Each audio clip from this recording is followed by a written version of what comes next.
Whenever you're ready, Bob. Good evening and welcome to Curling Stadium. We are broadcasting live from the Four Seasons Curling Club in Blaine, Minnesota, here at the Curve U.S. Open of Curling. 9 teams are competing this weekend in a triple knockout format for the championship round.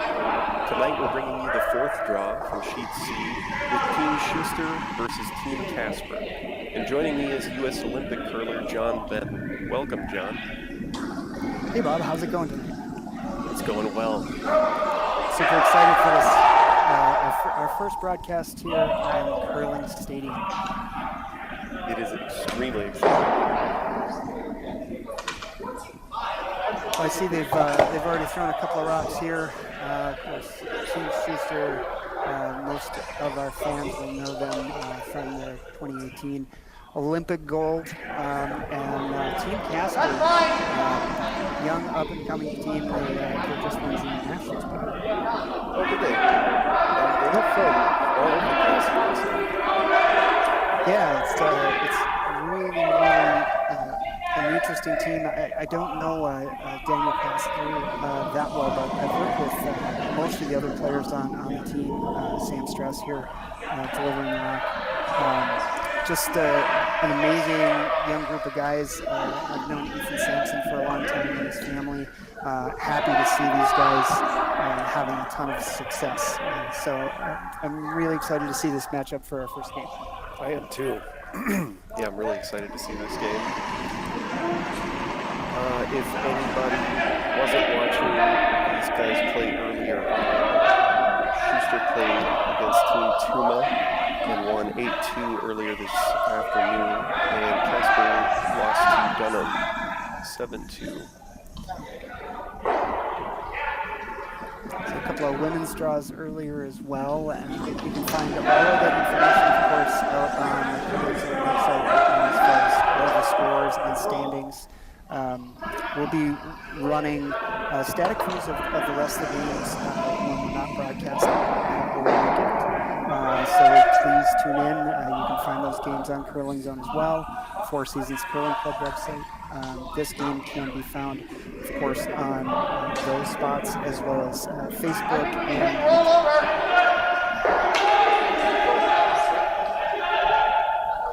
so looking like a fairly aggressive start to the game. Corner guard up. And the ice has been playing really well. Plenty of curl. Todd's been working hard the last few weeks getting ready. Four Seasons just opened up for league last night as well. So it's just really nice to see everybody back. Sheet C is my favorite sheet at this whole club. And why is that? I just like the way it plays. I always have. You got some special tricks out there in Sheet C, though? Special tricks? No. Like it plays.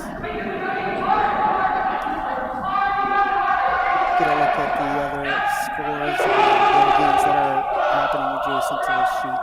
Smith versus Brundage, of course, this game. Violet versus Ronan, and Dunn versus Lynn. We'll get those scores to you as this game goes along.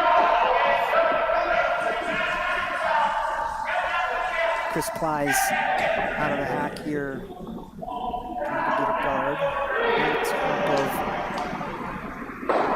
that next freeze that they had earlier in the end.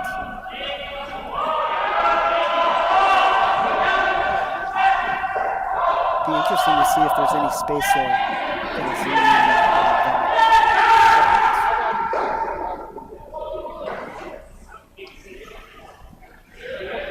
Yeah, a little bit. There's a little bit of space. You might be able to get both of those racks moving.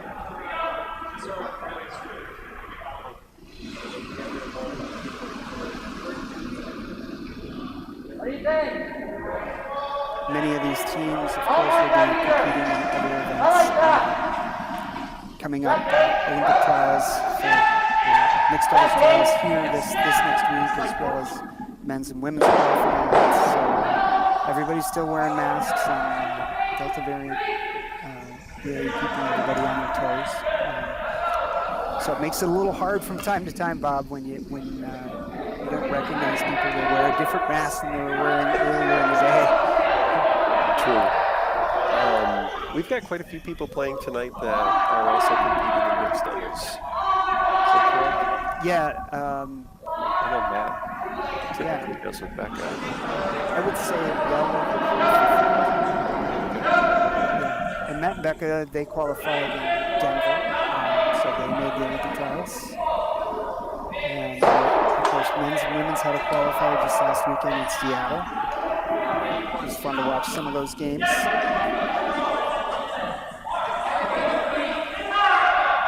Some of our own curling stadium teams out there. Exactly.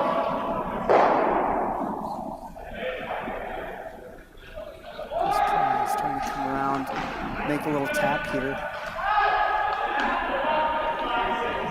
There's Matt Hamilton with the signature green-yellow hat. That's been in his back pocket for about 15 minutes. This rock swooping in. Look at this. Didn't quite get to nose. I wonder if he left a double. It's definitely possible.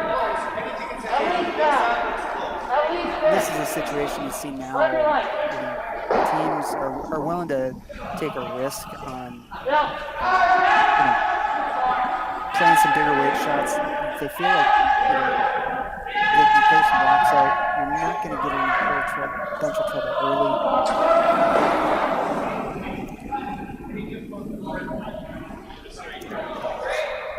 Firm weight. Need this to curl up. Beautiful.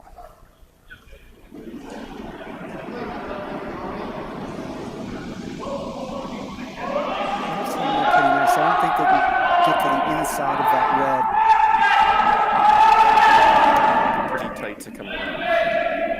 It would be. I think John's just going to be content to get rid of one of them. The double might be there.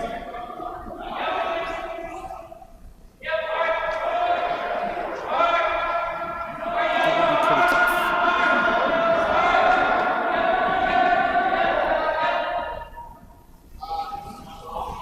So I think the call here, Bob, was just to hit the outside half and save their shooter. Where does he want the shooter to end up sitting? I think he'd like to roll away so he doesn't leave a double.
this call. If he sticks it anywhere under there, he could be laying first and second.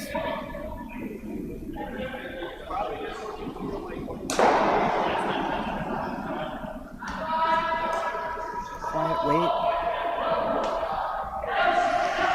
Yeah, it is. Go to hold it. That's a nice shot. Wow.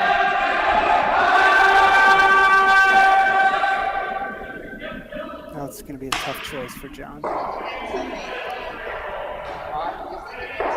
Play the outside rock here just behind the tee line and roll underneath the zone and try and force Casper to make a double to get his deuce. Or you could do the same thing with soft weight. The rock in front of the house. That's looking at right now. Or you could throw pretty firm weight and make a thin double in weight too. I think that's what Matt was looking at right there. Yeah.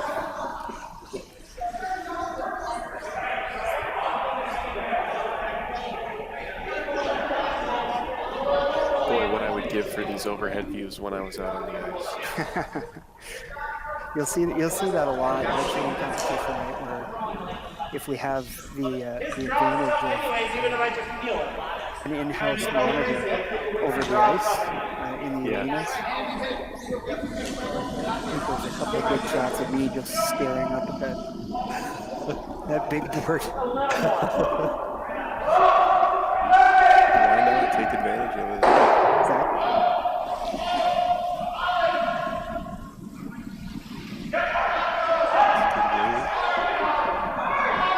Gonna get it thin. Yep. It's a nice shot, makes the double. Now you've got a situation for a first, possibly. Casper was probably feeling pretty good about the situation that he was in after that one down, but John makes a good one right after him.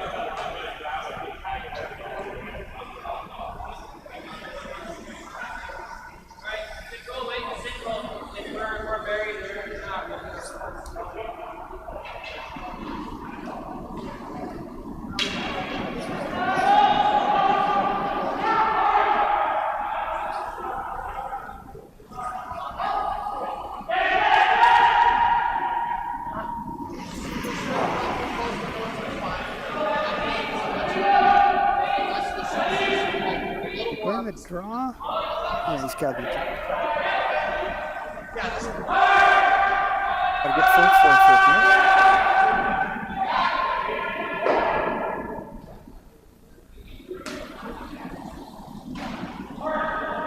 I see the line here. Looks like this has got a little weight on it. Sweepers are off it.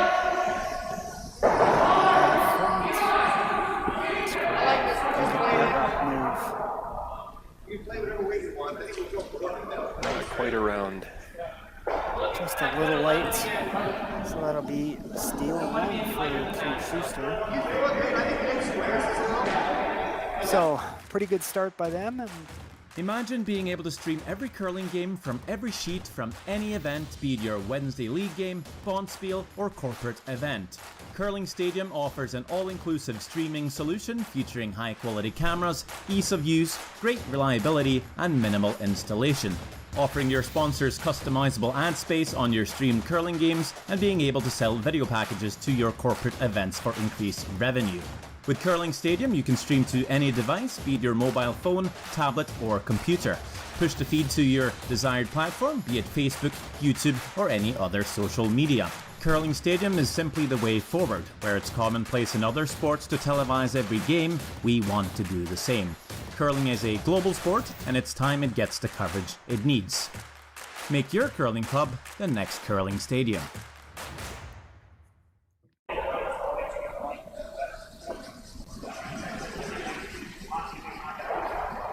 All right, second end. Schuster v. Casper. Yeah.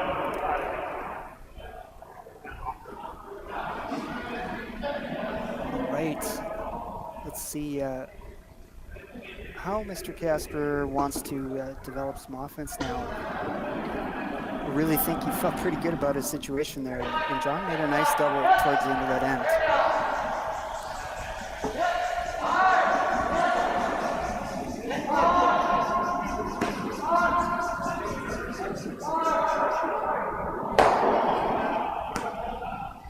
So John Landsteiner puts one in the top of the 4-foot. Casper comes after it for the hit. John will return the favor, but I would be surprised if we don't see a corner guard.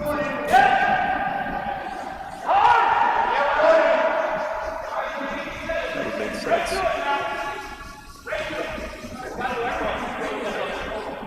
Let's go a little bit here.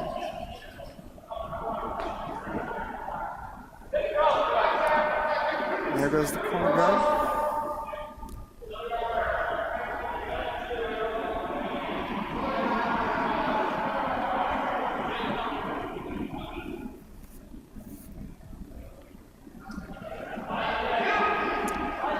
So like you said, Bob, this team, Casper, they're kind of from all over the place, and they've all played on separate teams. Coleman Thurston here, the lead, skipped for quite a while at the junior level. Oh, okay.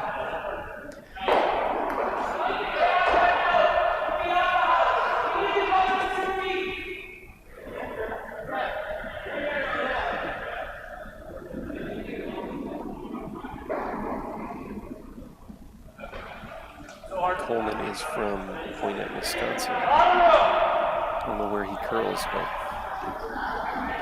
a lot of clubs over there. Yeah, I'm not sure anymore. I think at one point, Wisconsin, by number of clubs and number of curlers, was the largest in the country. I'm not sure if that's still the case over the past few years with as many clubs as have been built in Minnesota, but you know, there's brand new clubs popping up all over the place, places like California. So I don't know how long our Midwest dominance is going to last. Not when you got clubs going up in the desert.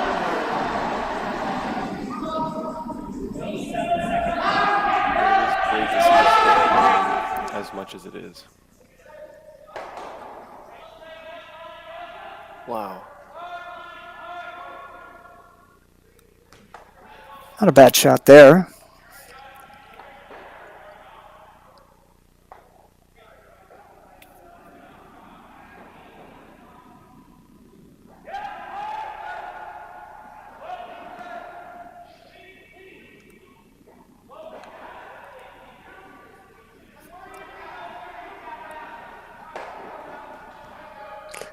Open hit.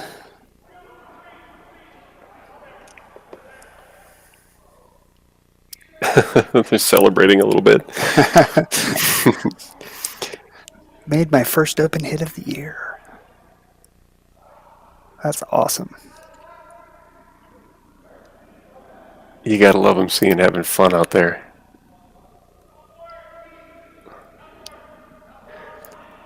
What's an interesting story. I had a chance to talk to John Schuster a little bit this afternoon when he got here, and this is really the only event that they're playing in before the Olympic trials. Just between mixed double stuff that they've all had going on and a few other conflicts, they just weren't going to play in other events. And of course, COVID travel restrictions as well create kind of an issue. But you know, it's going to be interesting to see with as dominant as this team has been, you know, whether you know, Corey Dropkin, Rich Ruohonen, whether they're going to be challenged for the right to go back to the Olympics. It's definitely a variable that's going to have some different changes for everyone. I know there was a lot more of that even last year, as people were unable to go up to a lot of the events in Canada and elsewhere. That's started to open up more now, has it not? Yeah, it's there's a few U.S. teams that made it up to Oakville last week and played. So, I think we're going to start to see things get back to more normal. But I think people are still wary, especially because you do have Olympic trials coming up, right? So it's hard. You want to get on the ice, but you also don't want to take a ton of risk. So, um, you know, it, it's just a tough situation for everybody. And for the most part, people have done their best to muddle through and get some time on the ice. And with these events, I've been really happy. Kind of as the host of the U.S. Open Series to provide some opportunity for these teams. Quick shout out to Cameron Rittenauer, who's taken over the daily operations piece of these events for Cole Granite. So he's been doing a great job here at the club, just running the events on the weekends so that I could work on other things like Curling Stadium. So thank you, Cameron. Thanks, Cameron.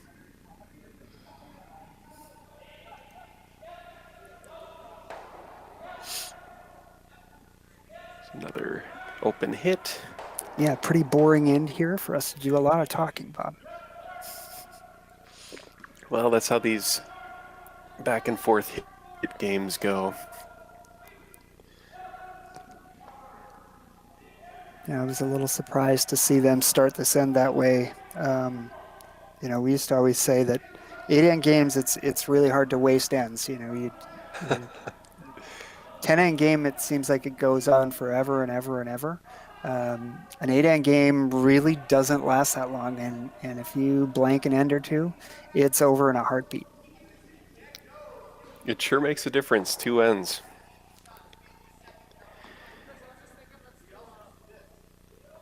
We proposed at our club here of doing some 6-end leagues, and I think some people were interested in that. But it's funny whenever you talk about it, people kind of give you that look like, really, we're only going to play 6 ends?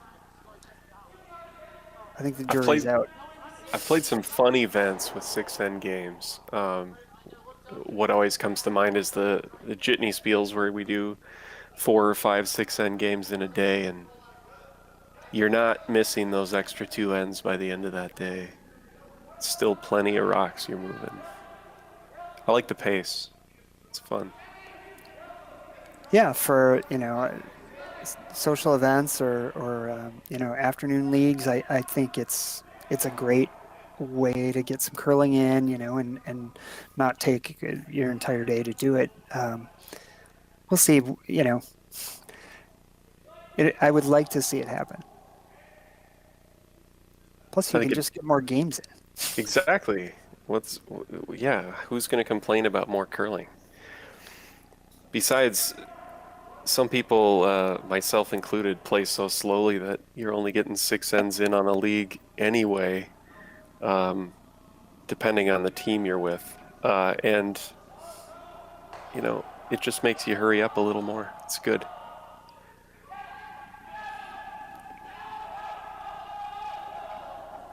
Unless something drastically changes here, Bob, this is bound for a blank. I'm just saying.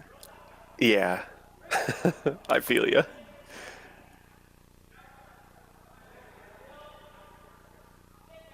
This is where we run the mattress ad, I think. Yeah, mattress, pillows, lazy boy.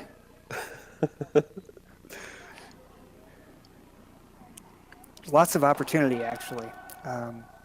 As you saw in the ad reel for Curling Stadium.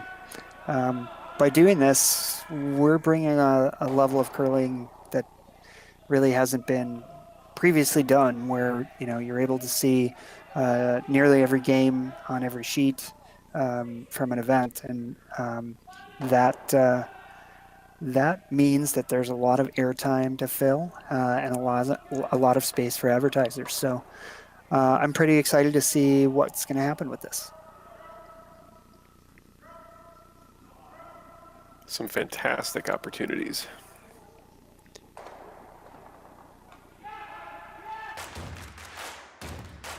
Imagine being able to stream every curling game from every sheet from any event, be it your Wednesday league game, bonspiel, or corporate event. Curling Stadium offers an all-inclusive streaming solution featuring high-quality cameras, ease of use, great reliability, and minimal installation. Offering your sponsors customizable ad space on your streamed curling games, and being able to sell video packages to your corporate events for increased revenue. With Curling Stadium, you can stream to any device, be it your mobile phone, tablet, or computer. Push the feed to your desired platform, be it Facebook, YouTube, or any other social media. Curling Stadium is simply the way forward. Where it's commonplace in other sports to televise every game, we want to do the same. Curling is a global sport, and it's time it gets the coverage it needs. Make your curling club the next Curling Stadium.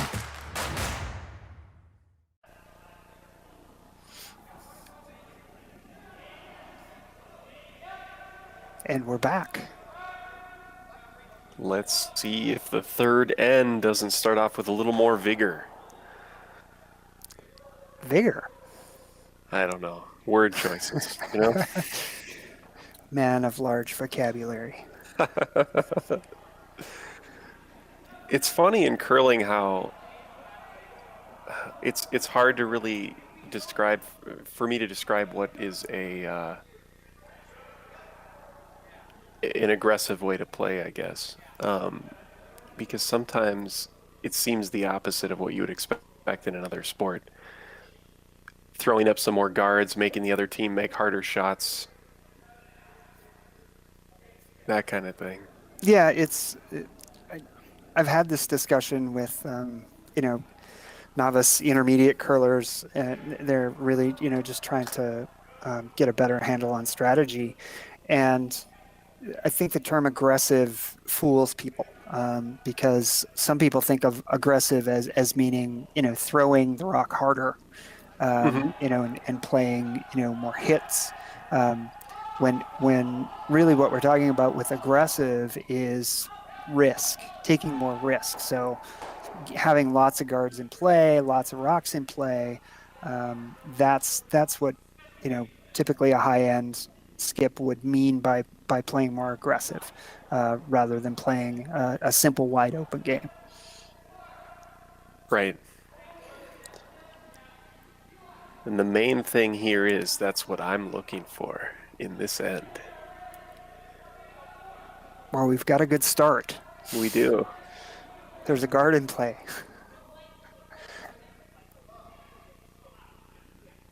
Nice come around freeze there by Team Casper.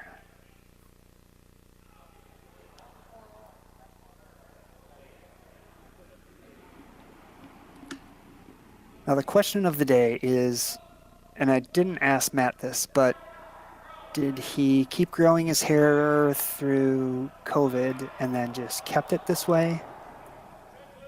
Or is there another reason? To donate it to Locks for Love. Exactly. I don't know. I'm just guessing. But now maybe we signed him up for it by making the proclamation. By making the proclamation. I think we should. I bet you there's a whole bunch of Hamilton fans out there that would love to see that happen. I think you should track him down on Twitter and fill his Twitter account with that suggestion. Oh, I could tweet at him right now. I think you should.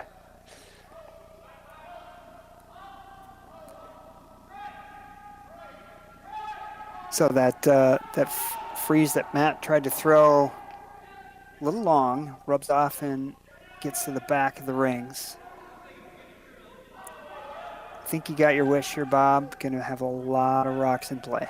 That's perfect. That's the kind of end that I love.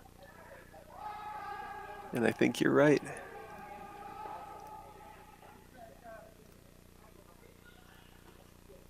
Nice. Nice string of rocks there. I think John's going to have to do something with this. Either come around to there or open up the front.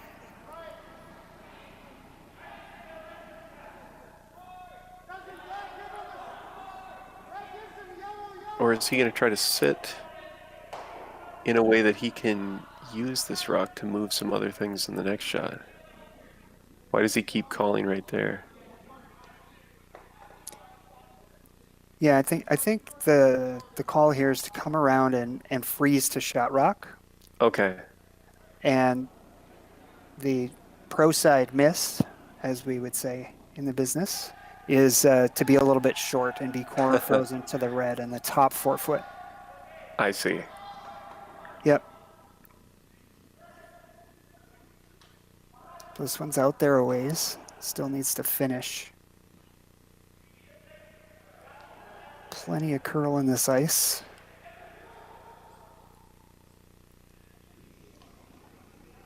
That's a pretty good effort.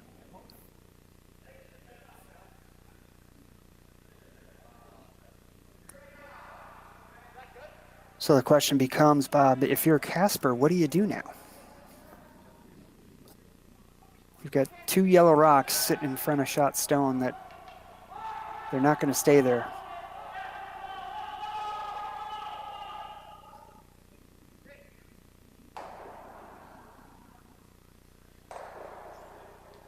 No, they're not. He wants that one gone. I think he wants to keep his nice little defensive line. So there's a little risk in this. Obviously, if you hang this one out there, it's going to probably pick your rock off of the button. But if you throw a good rock here,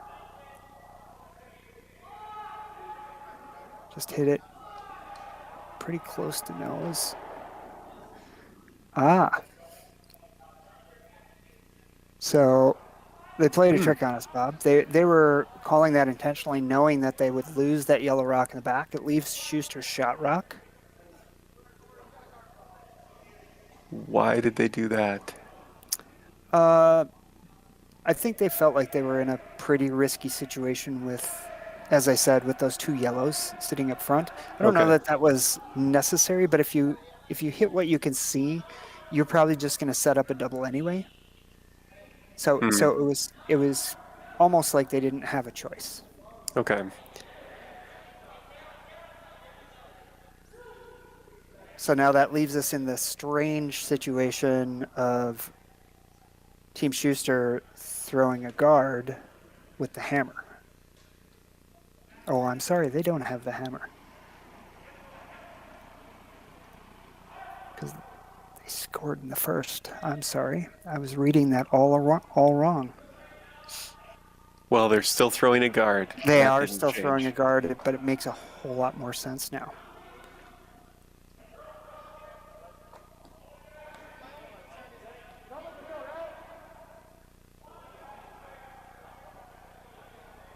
And now we're looking at a double peel, I'm sure, for Team Casper.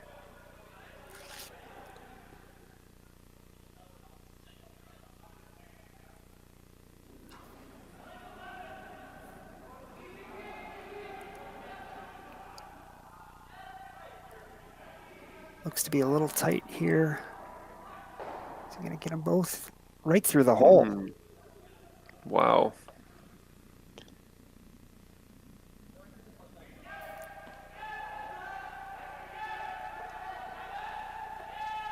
So I think that guard goes right back at this point.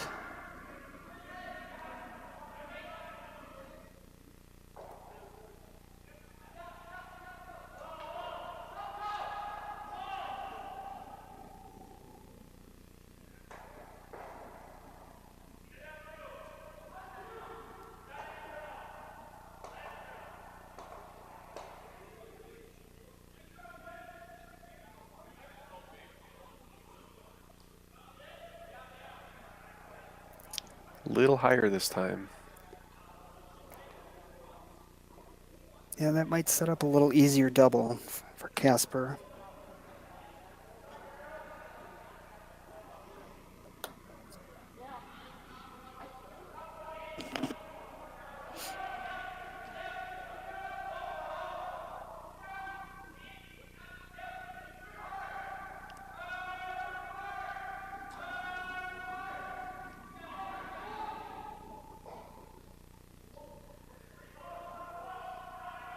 Looks like this one's out there a little ways. Can you get them both moving? Nope. One's going to stick around.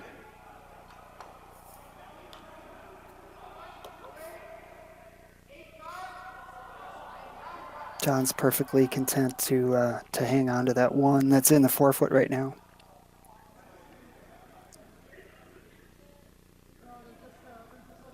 You're saying he's not going to get greedy about points?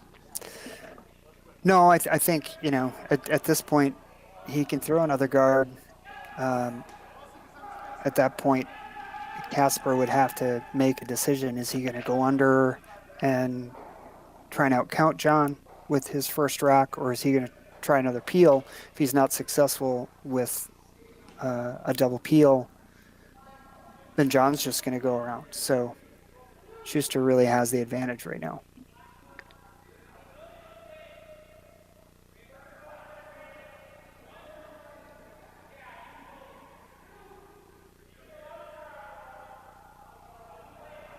Boys are off it.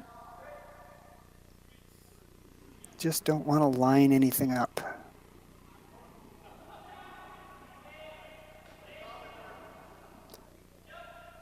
It's just a little longer than he wanted. Looks like Casper's lining up the double run back here. Yellow, red, red, yellow. It's there, but he's going to have to hit it just right. Well, once again, he's going to potentially be in a situation to put some pressure on John. At first end, John came down with a double and got out of a little bit of trouble. So we'll see what happens.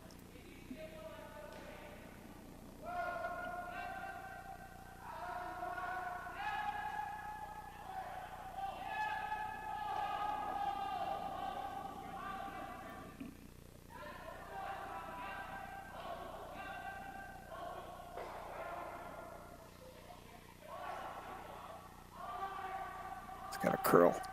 Yep. Super close. Just a little more, it would have been on.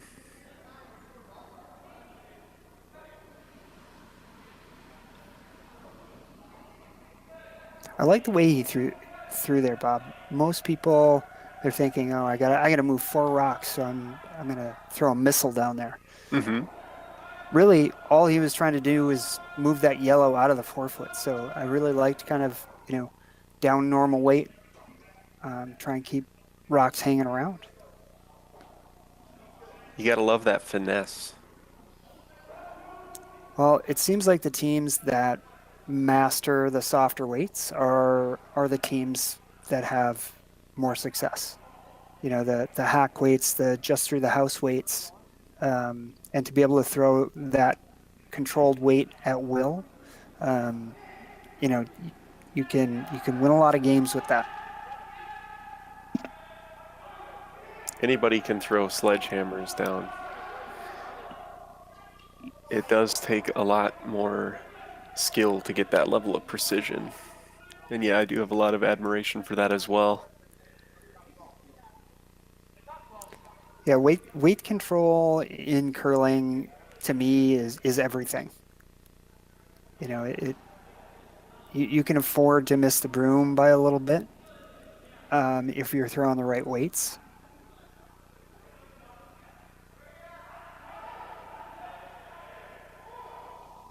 It's when you get that combo platter of you're a little wide and a little heavy, a little narrow, a little light. So John's coming right in here. Gonna freeze right up there, a little tap.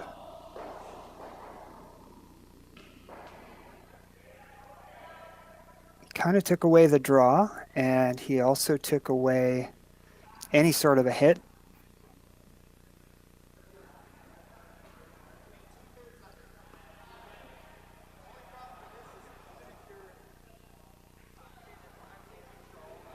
Looks like they're still going to try to hit.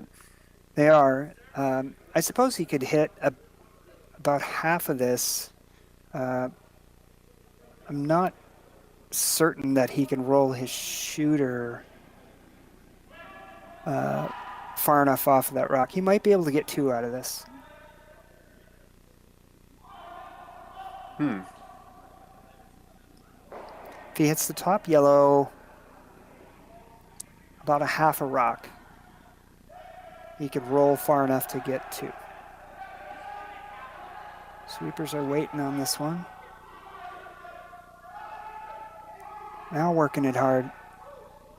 I think that's curling too much.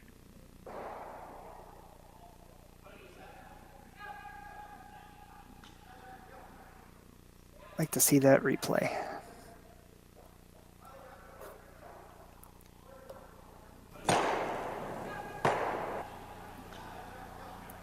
Oh, like to see that replay. And my replay technician waited too long. That's I didn't give him the call soon enough. That's funny. It's a nice replay of cleaning out the house. Exactly. That was just excellent teamwork. We'll get this right sooner or later, folks. So that's one red one for Team Casper. We're 1-1 going into the third end. Yeah. Into the fourth. Fourth. That's right. I got Can't you forget all. that extremely TH, exciting not second H2. end.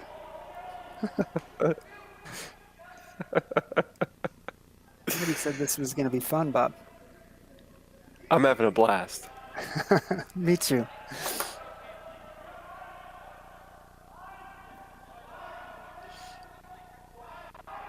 One, playing the fourth. We're going to drop a guard about 6 inches across the hog line. That's a good start to an aggressive end. It sure is. That rock's sticking around the whole time.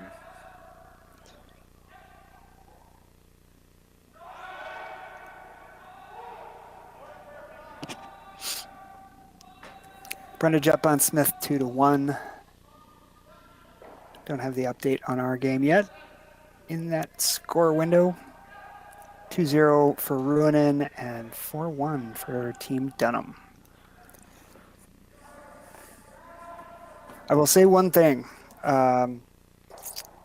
Being at the club here all the time, one team that's at this event that's been playing really well, and it's not surprising to me, is Team Dunham. They have worked as hard as any team in the country, and they finished second last week at the Olympic qualifier. And I just want to recognize their hard work and their effort. It's nice to see that. All of these teams work hard. It's a lot of dedication. It's a lot of miles to fly. It's a lot of time. And I just think it's nice to see it paying off for them. That's wonderful.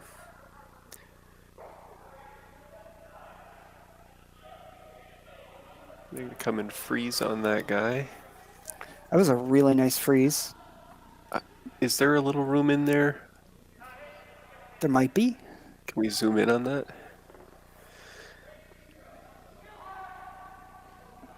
There we go. Yeah, there's just a little bit of room. Not a lot.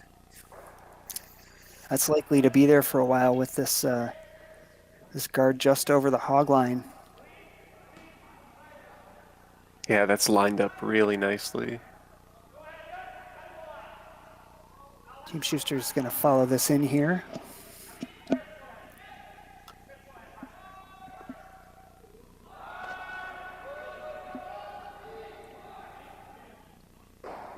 Got a little separation there. That was a really nice shot by Mr. Landsteiner. Comes down, makes the tap, and creates an angle there so they can actually get rid of that red rock at some point.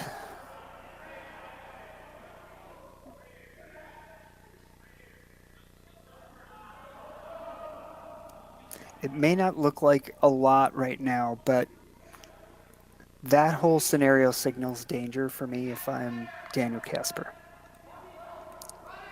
What are you worried about? Well, the team with Hammer, you don't really have much of a center guard because it's just over the hog line. Mm-hmm. And the team with Hammer's laying second and third. And they have a good angle to actually they're laying first and third. And they have a good angle to come in and tap. Your Just number like two this. rock. Yeah, Yeah. exactly. So this was always likely going to be the play. With the way this is set up, John's not going to have any problem piling a bunch of yellow rocks in here. And all it's going to take is one good shot, one good run back, or a double, and he's going to be laying 4 or 5. That's how these ends develop. And it was really predicated by the first rock of the end.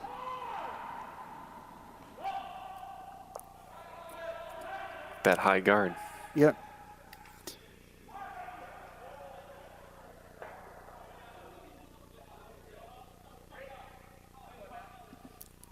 Yeah, so you look at these angles, it's he's just going to keep shifting stuff around.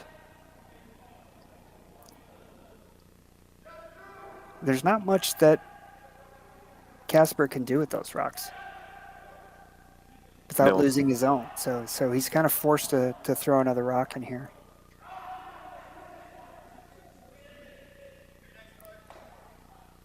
Meanwhile, Schuster will just continue to pile in and move things out as he can.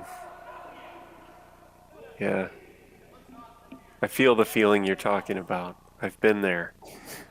It's building and it's building. I usually realize it too late, but that's why I don't skip.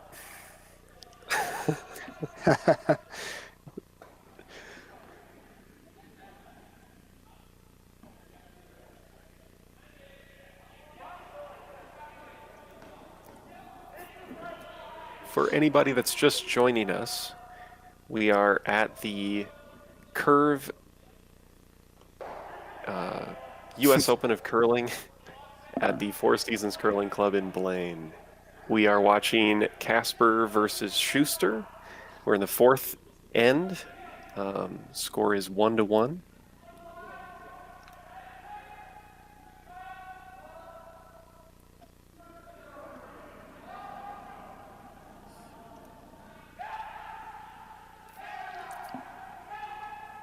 So Casper makes a good freeze into this pile. Might save them a bunch.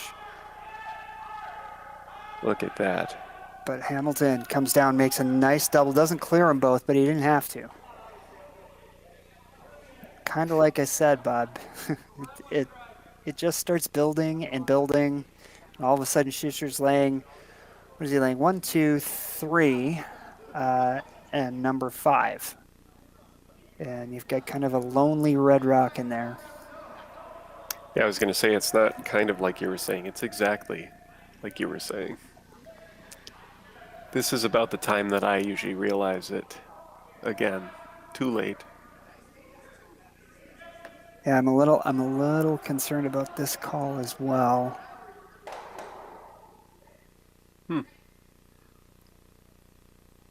It's all right. They got a decent roll out of the shooter, which is going to help them. Leaves Schuster sitting 1, 2. It's going to be 1, 2, Casper's third, and it's a toss-up who's fourth. It looks like Schuster to me. Schuster's still looking at a multiple score here.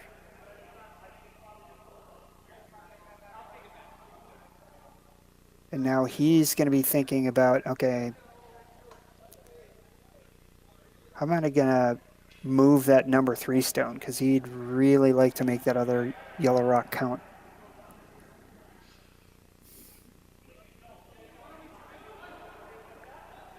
Just try to exert as much pressure as he can on the young Casper team.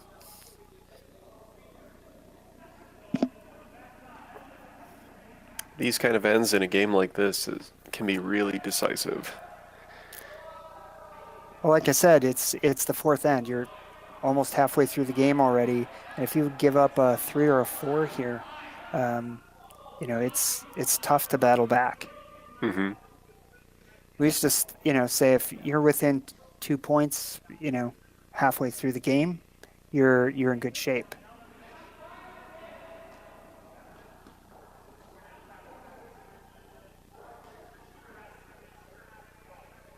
Yeah, if you're finding yourself just trading the hammer back and forth, taking a point or two here and there, that's sticking around.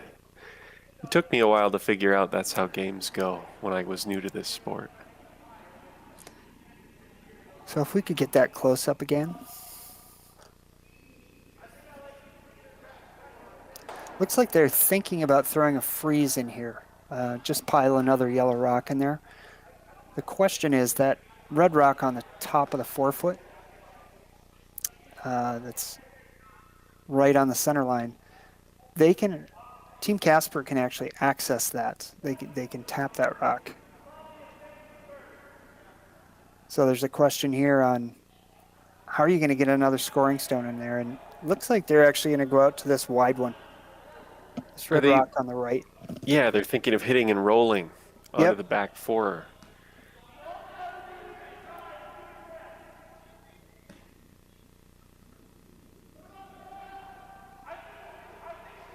Or, maybe.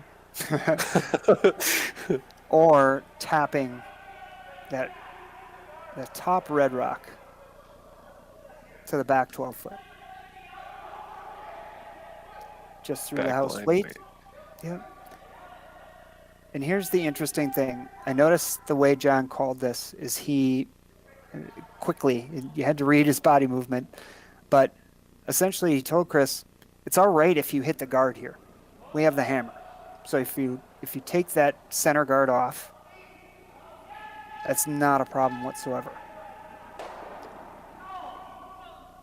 Looks like they're going to be by the guard. They really want to clip this top red one if they can. Just not quite enough. And they actually bump the Casper stone into frozen for second count. Yeah.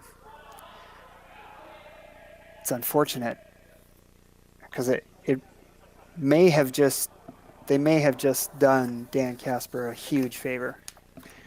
Is that second? Can we get a zoom in on that? I do believe it is. It is. I can see it now. So now if Team Casper, they can come down and freeze in this pocket. The big end that Schuster was looking at is going to be all but gone. Almost want to put it right next to that red rock in the 4-foot, if you can. They are sweeping this thing hard. Just a little short.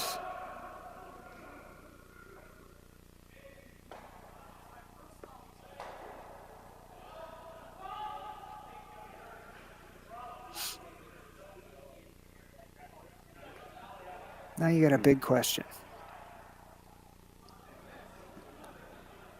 Do you go hard to get a big end because it was looking so good for you right now? Because I think John is thinking that he can access that pair of stones right there in the top of the house with big weight. Spin the right one back, probably onto the other red stone in the 4-foot, and kind of jumble everything. He's considering a lot of options, but that's John Schuster. It's like I can sometimes not tell what he's calling because of how many things he points out. Now they're looking at coming off their own. Mm-hmm. You could potentially make a decent double here, or a hit and roll. I'm not sure what the hit and roll does.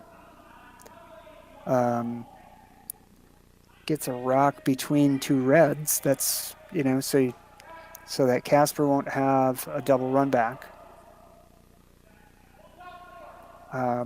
You also, there's a little bit of danger here that you might come off of this yellow and bump them in for shot. That seems like an absolute possibility, yeah. And this might be a field goal. And that's exactly what happened. It is. He did leave himself laying second and third and maybe fourth. But this looks a whole lot different than it did a couple of rocks ago.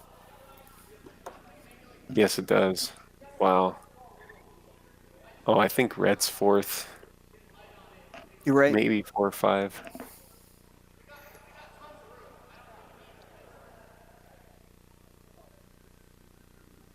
So we'll try and get a look here.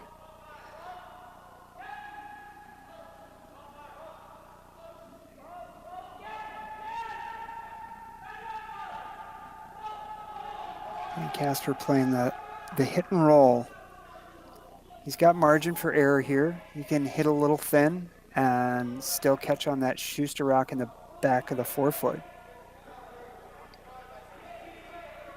Dramatic turn here in the fourth end.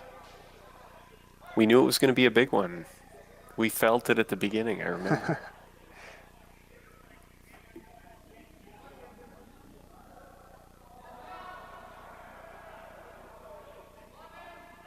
Sweepers are off of this.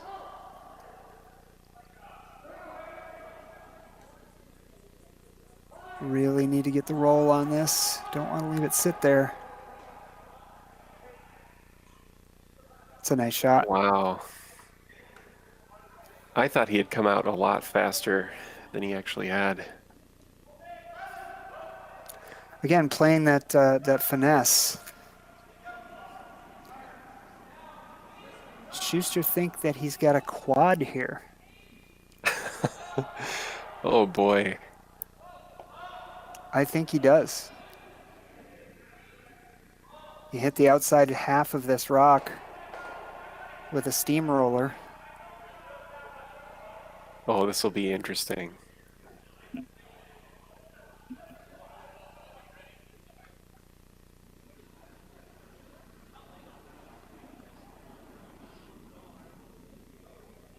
Not as much weight as I thought.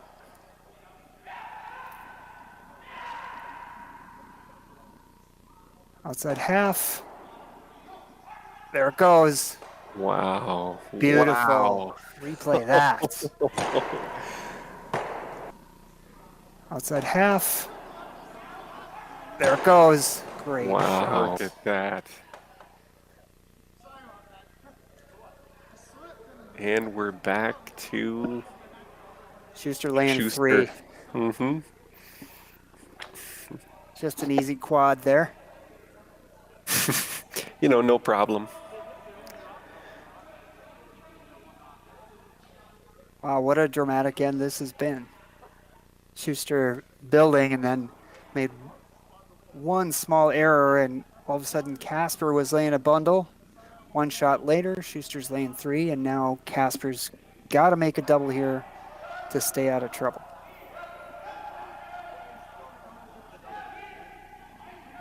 And it's wide open.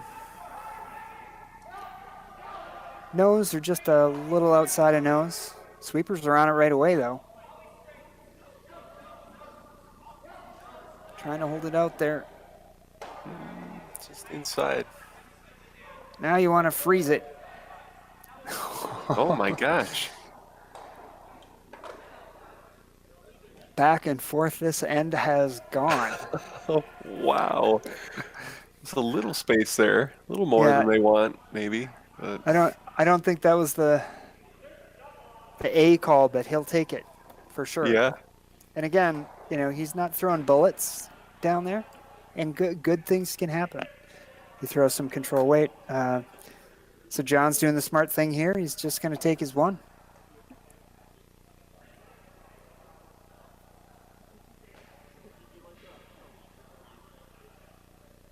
It is hard to watch those points come and go like that, those possibilities.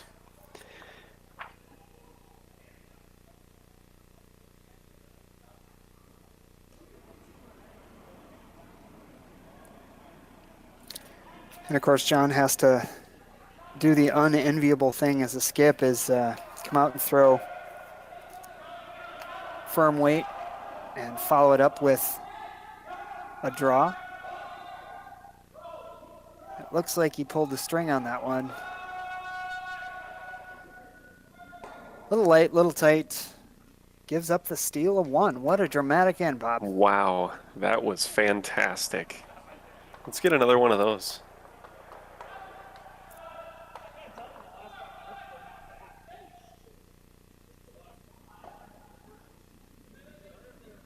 Just amazing. How many swings back and forth.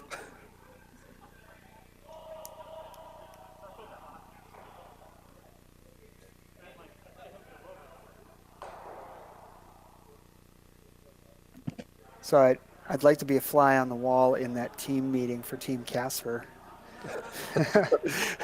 How do we keep this lead? we got 3 ends left. Exactly.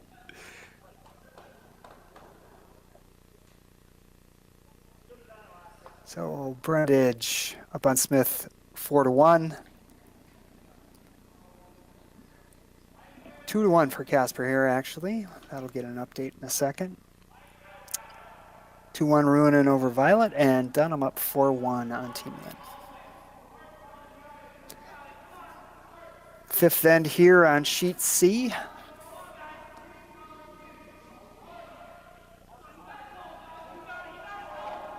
As I said earlier, typically we're going to have all of the games going that are on the ice.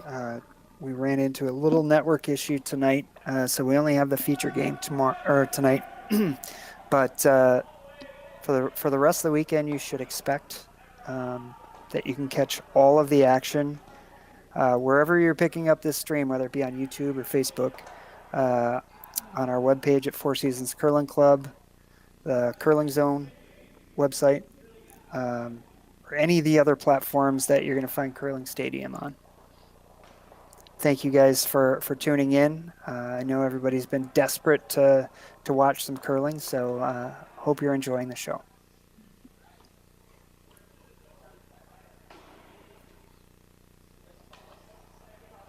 So I wonder what this end's going to have in store for us, Bob. We're starting out Casper on the top 4, and we've got a corner guard for Schuster. So let's find out. Kind of makes our joking about blank ends. It's almost like they hurt us.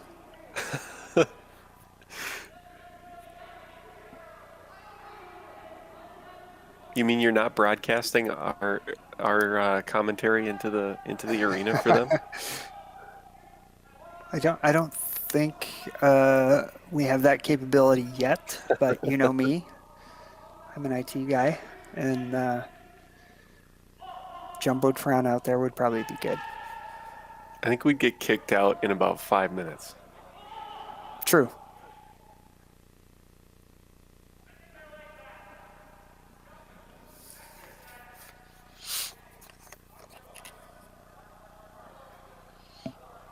So corner guard went up, center guard. I didn't see the call here. I think he's coming for that center guard. Is he going to just tap it in and roll the shooter is my guess? Yeah. Try and roll the shooter under the corner? Actually, in the 5-rock free guard zone, you see this quite a bit. Actually got by that rock. Wow. Tap shot rock. Didn't get under the corner, but it is going to bring the play into the house, which is where John Schuster wants. He wants to stay away from that guard game if he can, and this forces Casper to play a hit.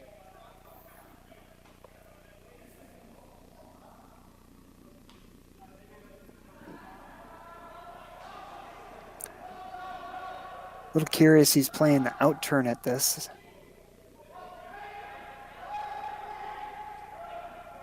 Gotta make it though. It's gonna be a really nice hit and roll. Nice shot by Yeah, Sam it is. Strauss. Very nice.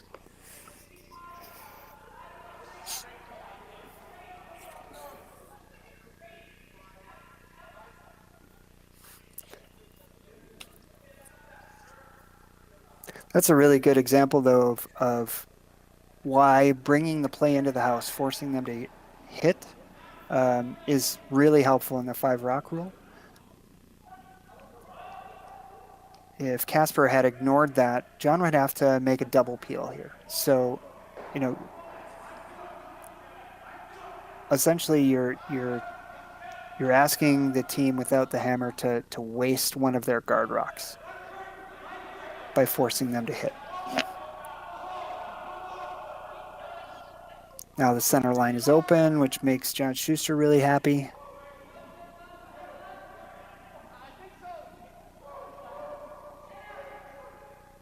Casper's calling to set something up high in center. Yep.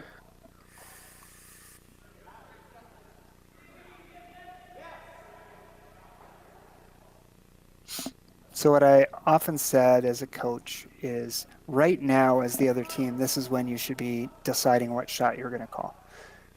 And a lot of people say, well, if the rock hasn't stopped yet, you don't really know where it is. We should be playing those scenarios out in your head and assume they're going to make their shot. So if they make this, what am I going to do? That's the way I was taught to call a game. And it's really helpful because you end up putting a lot of pressure on the other team because you're ready to make a call as soon as the rock stops. Well, I think it's that component that is exactly the reason why they call it chess on ice. Thinking ahead, strategizing, and not only are you thinking, if they make this shot, what am I going to do, but what are the two most likely possibilities of them not making this shot going to end up with, and how do I play off that? Exactly. And obviously, the game works in such a way that, you can't predict all of the outcomes, right? There's always those wild cards. Yep.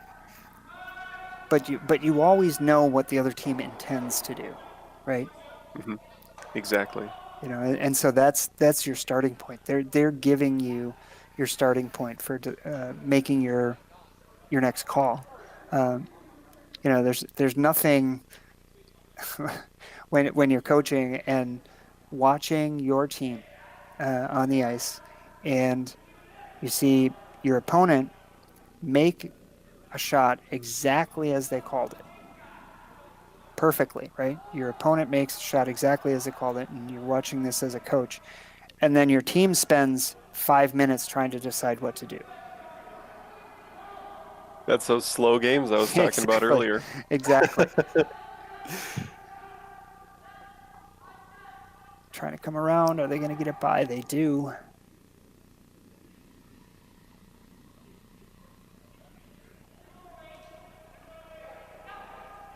Now Casper sitting 1 and 2.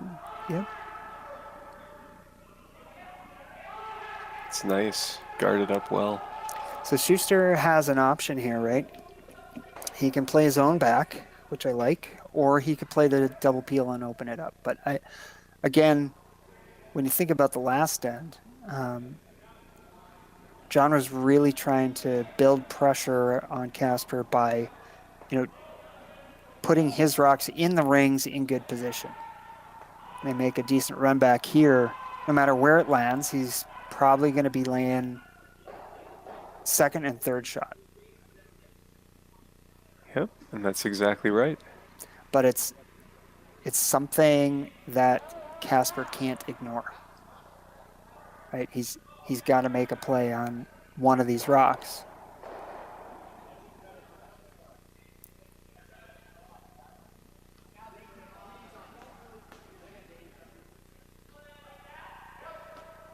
I was wondering if his team might ask for that. So of these two hits, which has the higher risk, Bob?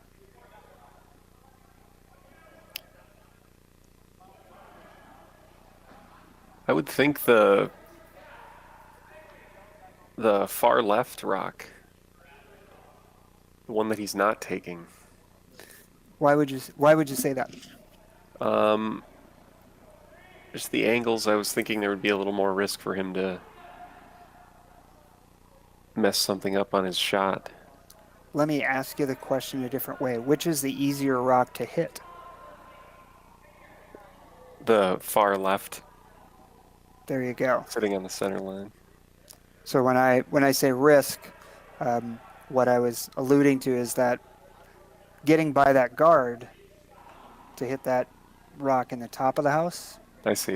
is going to be a tougher shot. So I kind of like the team taking a second here to talk this through, because if you wreck the center guard, John's going to come after that red rock in the back of the house, and now he's going to be sitting 3, and you're going to have to scramble to not give up 3 and maybe more, depending. So this is a situation where you just take the simpler shot. Worst case scenario, you leave him a double here, and he's laying 2. Hopefully you can hold him to 1. Best case scenario, make a good roll to the back 4-foot, and you're looking at a steal or a force. I think this is going to have some decent roll to it. Yep. You don't want to leave a double, though. That's perfect. It's in pretty good shape. Good outcome.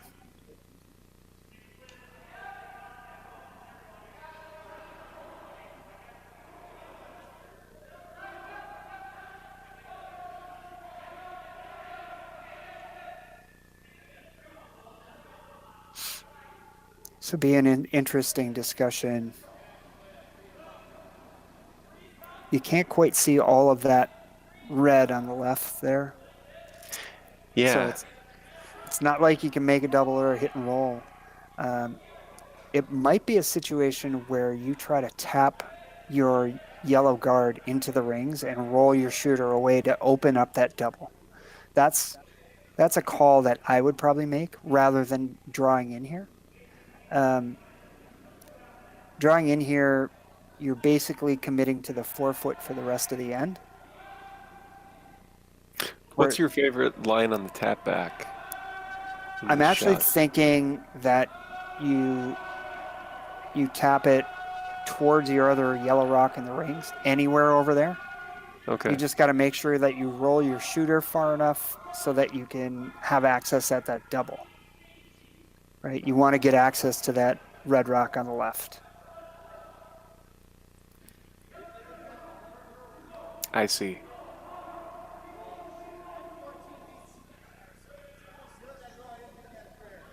Because then if they can see that inside of that red that is blocked right now, you'd be able to roll off of that into the other red for the double on the next. Yeah. And by tapping that yellow rock in, it's another count rock, right? So Mm-hmm. you create a double threat. Whereas this draw, it's probably just fine. It's a good call. But even if you make it, you're kind of committing to the 4-foot to score for the rest of the end.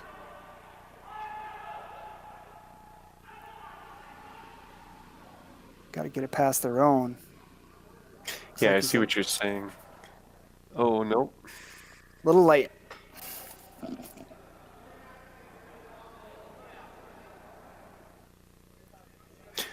But yeah, what you were saying was that you're essentially just narrowing their own scoring field Correct. for the rest of the game, or the rest of the end. Yeah, because that with the guards out front, there's almost no way you're going to play a hit in there to move that red rock off the back 4-foot. So, the only way that happens is by making it a double on that left-hand red.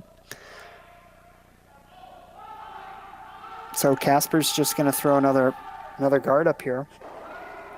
Try and take as much away as he can. Here's what I'd say. That tap is still there, although we're now down to skips rocks.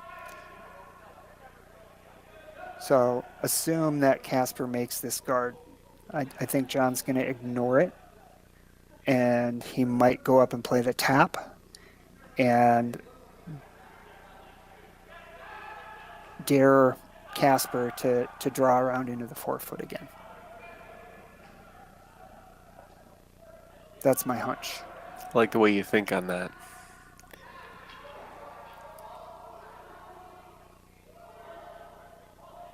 Because when you think about it, Schuster, he's already going to be shooting against 2 as it stands right now.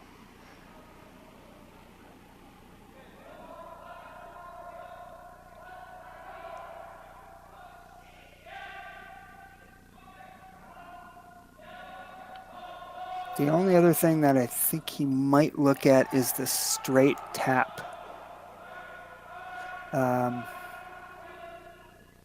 No, he can't see enough. So the pair of yellows that's in the front of the house, the rock that's on the center line, I think John might be trying to get to that one with back 8 foot, back 12 foot weight.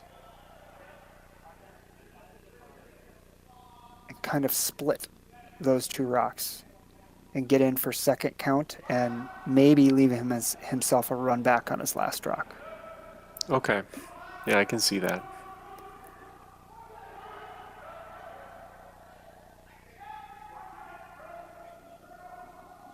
Yep, coming through this hole.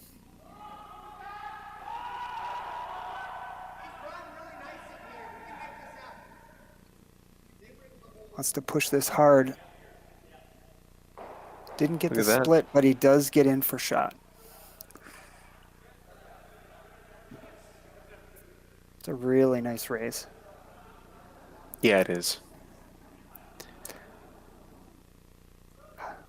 So now the question is, how does John Schuster get 2?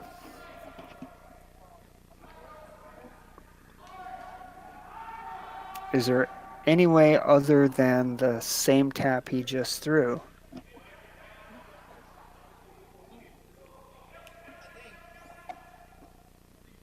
I think the same tap he just threw would be the best bet. Mm-hmm. It's not the only shot, but it's the safest. Yeah, I think if Casper makes this guard, the only other shot John really has for 2 is the raise of the yellow rock. We'll get a look at it here in a second. There's a yellow guard that's on the right-hand side of the sheet, but that would be risky because he could potentially pick his shot rock off. It's hard to see the angle, but I don't know if the angle's there. I think he might have something in between them. yeah. So this yellow rock out here on the right is the one I was looking at, but I think you're right, I don't even know it's there. Now, Casper can't line this up for him. Just a hair deep.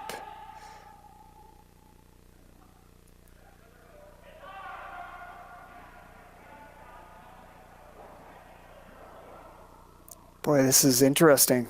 He could play the same shot, but he's got to get it to curl just a little more than his last one.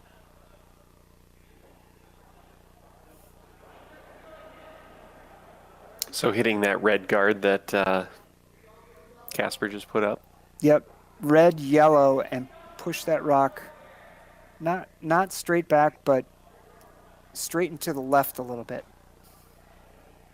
Into the forefoot with almost no risk.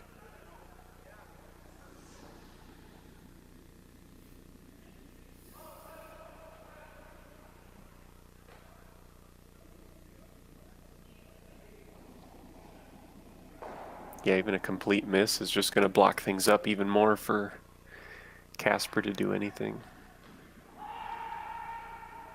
Oh, he's playing the straight run. And that's a miss. So, going to be a tie game. Going to be a tie game here after 5 between Casper and Schuster. We'll be back in a minute. Imagine being able to stream every curling game from every sheet from any event, be it your Wednesday league game, Bonspiel, or corporate event. Curling Stadium offers an all-inclusive streaming solution featuring high-quality cameras, ease of use, great reliability, and minimal installation. Offering your sponsors customizable ad space on your streamed curling games and being able to sell video packages to your corporate events for increased revenue. With Curling Stadium, you can stream to any device, be it your mobile phone, tablet, or computer. Push the feed to your desired platform, be it Facebook, YouTube, or any other social media. Curling Stadium is simply the way forward. Where it's commonplace in other sports to televise every game, we want to do the same. Curling is a global sport, and it's time it gets the coverage it needs. Make your curling club the next Curling Stadium.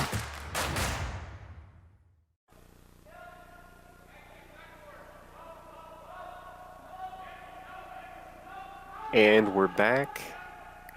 Sheet C at Four Seasons Curling Club here at the Curve US Open of Curling. Going into the sixth end, Team Schuster versus Team Casper, tied up 2-2.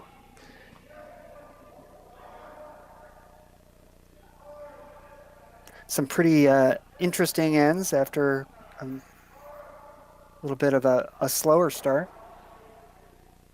But we got some good action and some good shot making by both teams those last couple of ends. We sure did.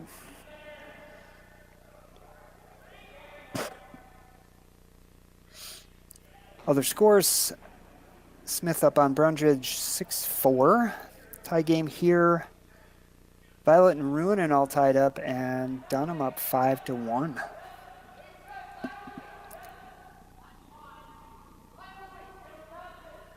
That's Team Taiwan, or Team Taiwania is what they go by.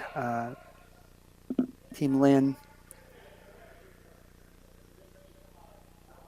They've been spending a lot of time here between Chaska and Four Seasons doing a lot of training because they will be representing Taiwan in the Olympic qualifier in Izmir, Turkey. Oh, wow. They're a brand new team. They're all expats, either living in Canada or the States, dual citizens.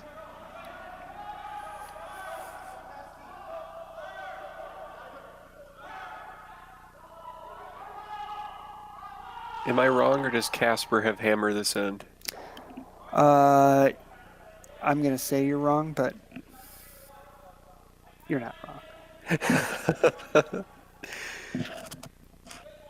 Don't be picking on me. I don't know who that graphics guy is. Can't keep up with the game.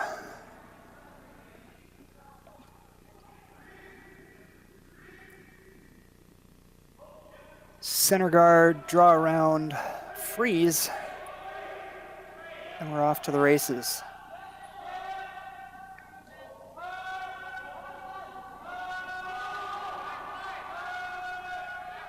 Team Casper trying to get all the way around this stagger in the front of the rings.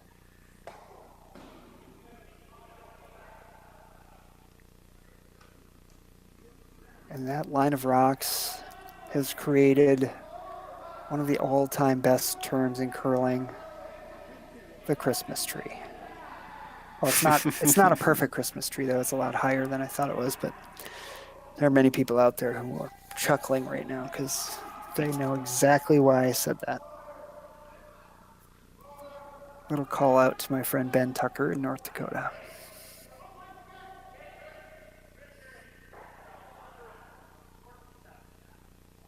Team Schuster coming around. Would like to get this rock to sit in front of the tee line. Right on it. It was a nice draw by Matt Hamilton. That it was.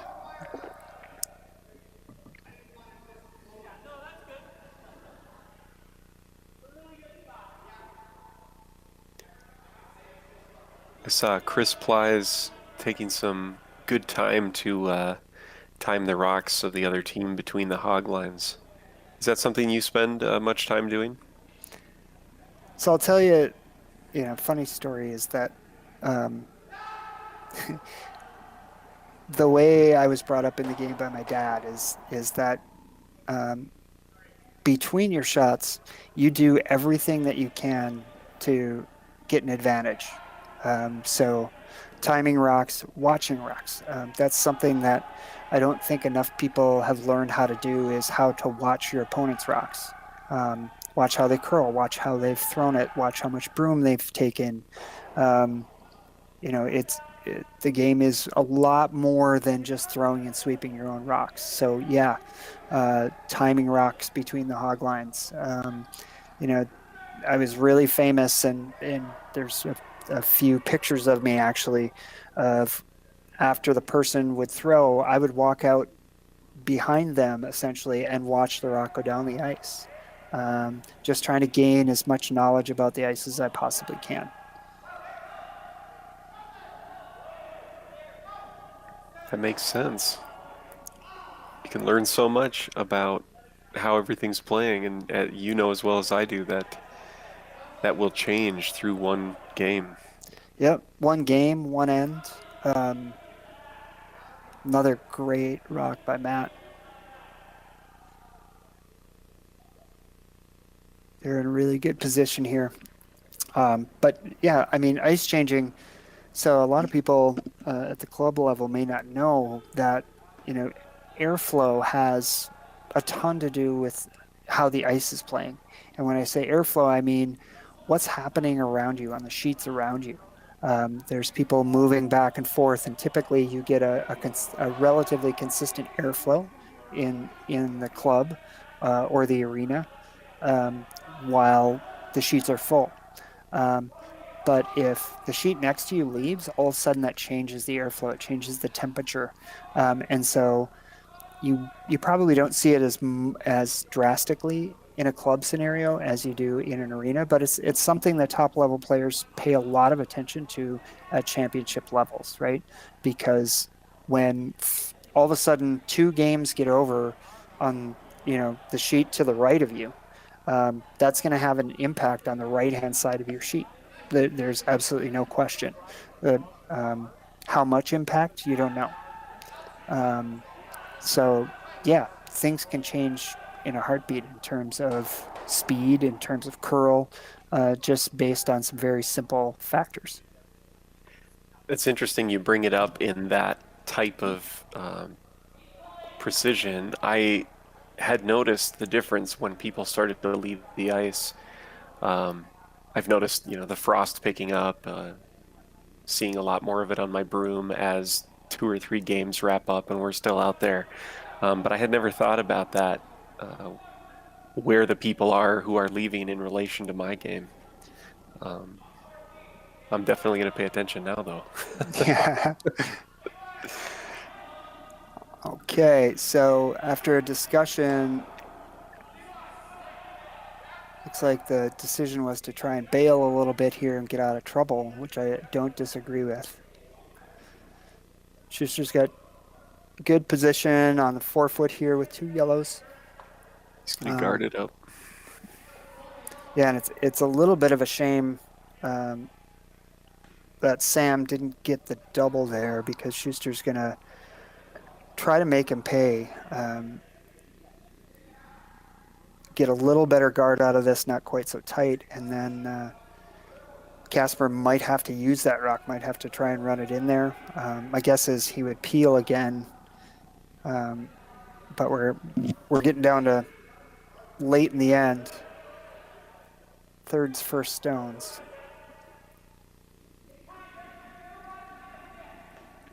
So kind of chasing most of this end so far. He wants this to curl a little more. Yeah, he's got to get the close to the center line. That's okay. He left that red rock fully exposed, and like I said, gonna get the run back here. You do this right, you could make a run back double. Potentially leave both of your rocks either partially or fully covered under guards.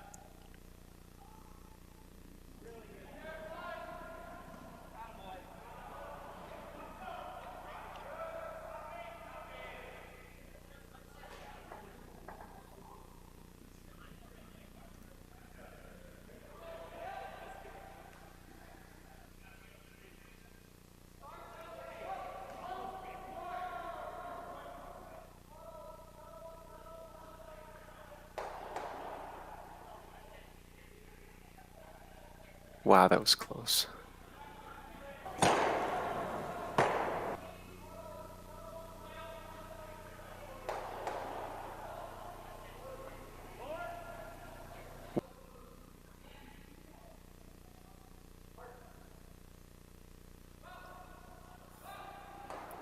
You can see how close that was to a double.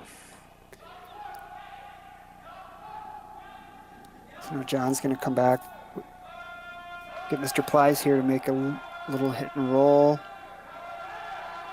They're off it early. This rock's got to come up. Really got to curl.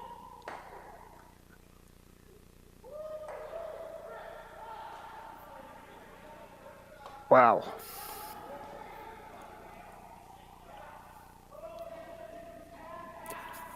That was some good sweeping by Mr. Landsteiner, and that's all I'm going to say about that. I could hear the tension in your voice like you were out there.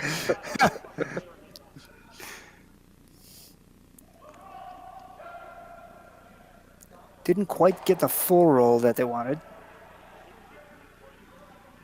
So another down weight hit coming.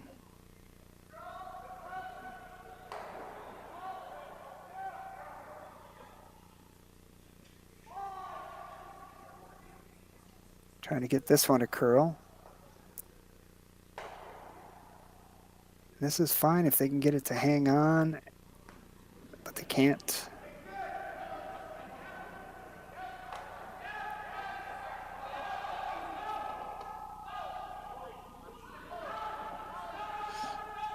Okay. Here's the question that you hear a lot of people ask. So you don't have hammer here, Bob. You're John Schuster. Are you going to go out and hit that red, or are you going to play this draw?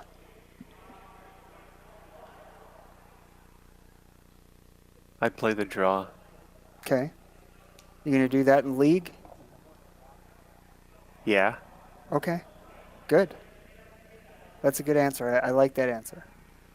You know as well as I do that there's a lot of people in league who just they refuse because they're worried, right? Mm-hmm. If I don't make the draw, then he's going to hit shot rock and he's going to be laying 2, right? And they're both good shots. Don't get me wrong, but you also have a guard. You're laying shot in the 4-foot. This is a great scenario to take a risk.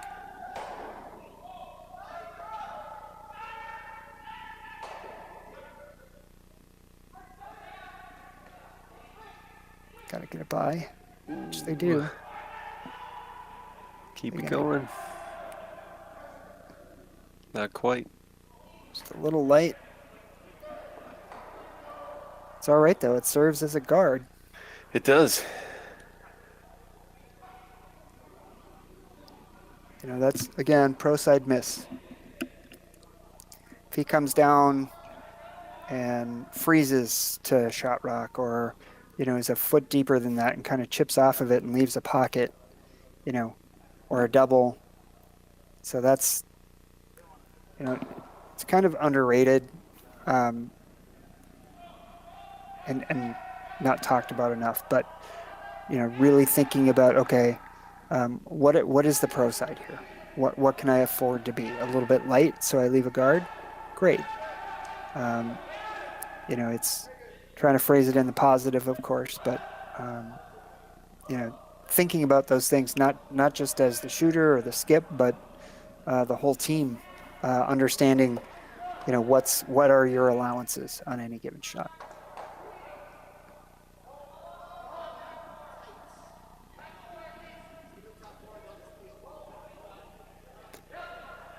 Trying to get around, get frozen to this one in the back.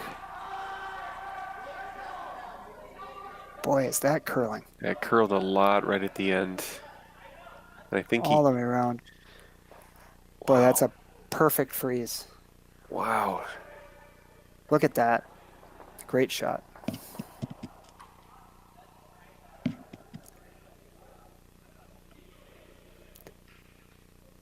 That just barely made it around. That was so close. Almost thought he kissed that yellow.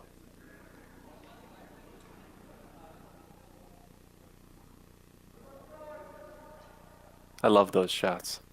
Yeah, I mean, the freeze is always a fun shot to throw, and it's a fun shot to watch when it's made, because it's almost always going to involve the whole team.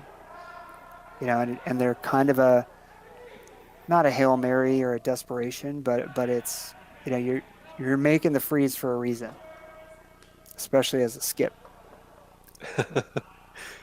Oh, That's a good way to say it. John Ooh. overcooked this a little.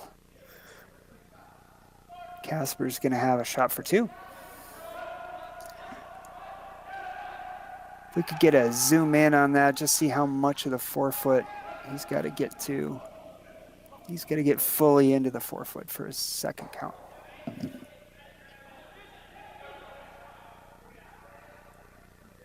Boy, we picked a good game to watch. We did. Two teams playing well. I mean, obviously, Team Casper coming off a win at Junior Nationals.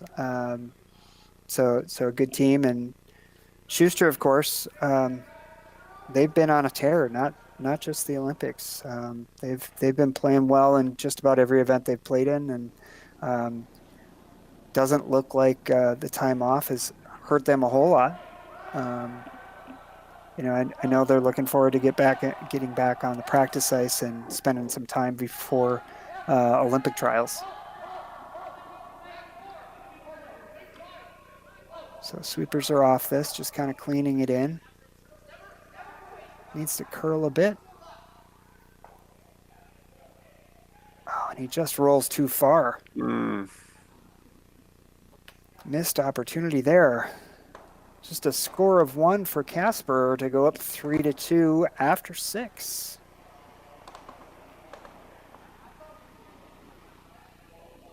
Schuster has the hammer now. Thank you.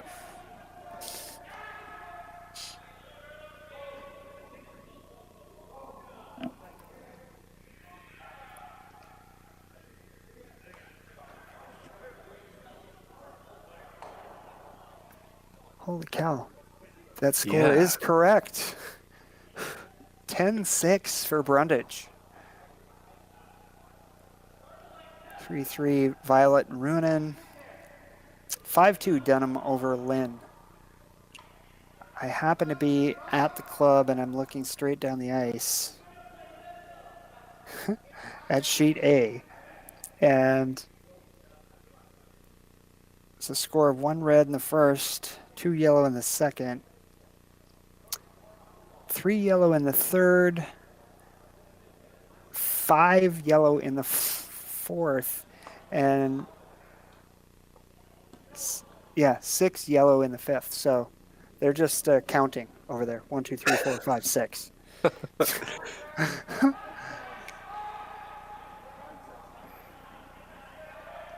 I've seen some crazy scores, but that's pretty crazy. It seems to happen on sheet A here quite a bit. I don't know what it is about sheet A. Actually, I do, but I'm not going to say. So Not on the broadcast. That's a secret. Exactly. Exactly what it is.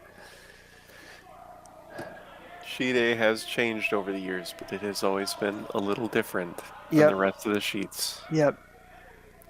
Well, I can tell you, we were super happy to get a second dehumidifier in the building last year. Was that last year? Boy.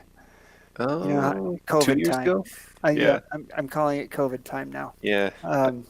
I think it was in the before times. The before times. I like it. Second dehumidifier, and we got a mixing valve. So for those that don't know, our curling club shares the plant room with one of the hockey sheets at Fogarty Arena. And so we were managing our ice temp by flow rate, which simply meant we would push the brine through the pipes faster or slower. Faster meant colder and slower meant warmer. But that all depended upon what the starting brine temp was, which would change based on how busy the hockey arena was.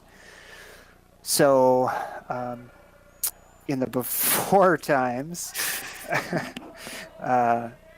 we added a mixing valve so we can actually control the brine temp which has really made a huge difference in the consistency in the ice and the quality of the ice overall. Todd Burr does a great job here, and it's just gotten a heck of a lot better than that. I don't even know how he was making ice before we got that equipment, because it just he must have been pulling his hair out. But it's been nice.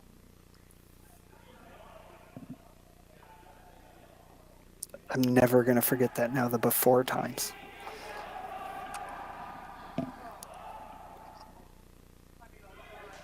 Makes me think of something medieval.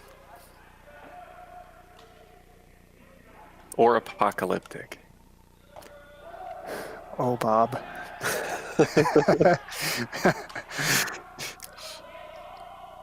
If anybody of you out there, any of you out there know Bob Don, you know that we were going to get to that point at some point. Can't talk about curling. Nope, can't talk about curling. Got to go somewhere dark. So a few rocks in play here. Center guard went up. I would be remiss if I didn't go back and say that was a huge missed opportunity for Team Casper to get their deuce there, and then Coleman Thurston comes out and hogged his first rock, and you know, I hate to overanalyze things, but sometimes, you know, the disappointment from a result the previous end can carry over, you know, and you can just lose focus a little bit, and I'm not saying that that's what happened with Coleman. He's a good player. He's been through a lot. Obviously played a ton of games, but it's just something to take note of. So Team Schuster trying to get by this rock. They're passed. Just pick it out of there. Wow. That's what we call a dig or a chisel. Dig that one out from behind a guard.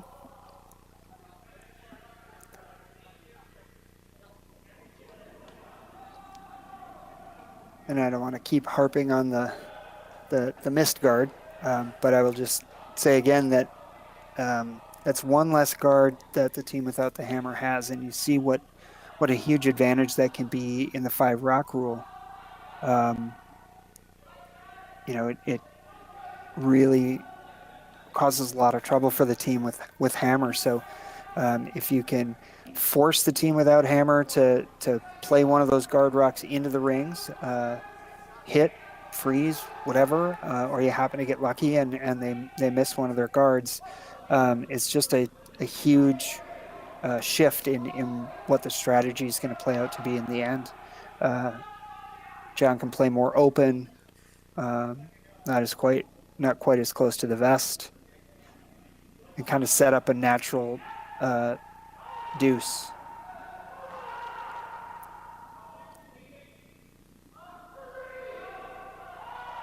By the naked eye, this looked tight out of Matt's hand. He won't be mad to move that guard over, but probably would have liked to move it a little further as he slams his broom on the ice.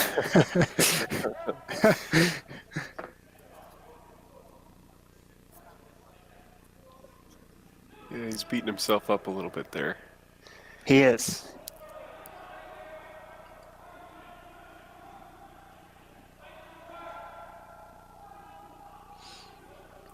So the guard will go back.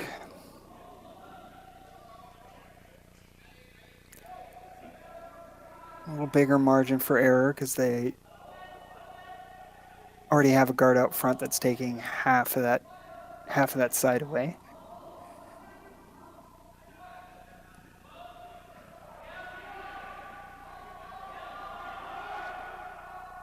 Just touch the center line. That's a good rock.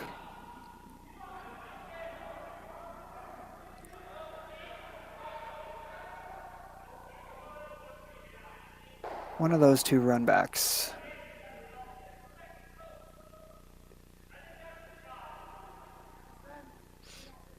Any idea why they... Oh, go ahead, Bob. I think we were thinking the same thing, so go ahead. Oh, I was just going to say, any idea why he would play this one versus the straight one? My thought was basically that he would end up leaving the center line guard in play for himself to use later on. Yeah, so if he plays the center line guard and he just misses it, he's still going to leave a guard up front,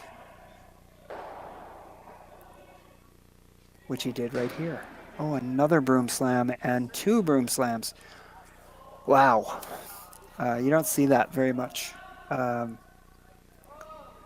I was going to say the advantage of playing the angle run back is that you're not going to leave your shooter out there as another guard, but they did that, which is definitely the reason for the broom slams. So you were thinking then what would happen instead would be if it missed, you roll out of the way. Yeah. Yep. Due to the angle. Yeah. Okay. Even as it is, you've left another guard, it's your own, and it's off the center line.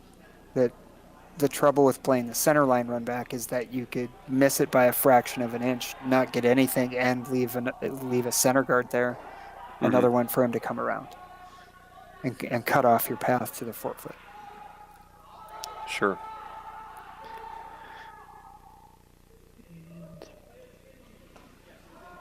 It's coming around. Maybe not as much as he wanted. Oh, that was good. Yeah, I think that looks good. You can see a little less than half of that 8-foot red there. Yeah. So now you've got the angle run back. Basically the same shot. If he runs it across the face of the top red in the house, he could make the run back double. Think the angle's there on that? It's close. Only got the 1, but that's a good recovery by Chris. Threw a much better rock. At least opened up that side.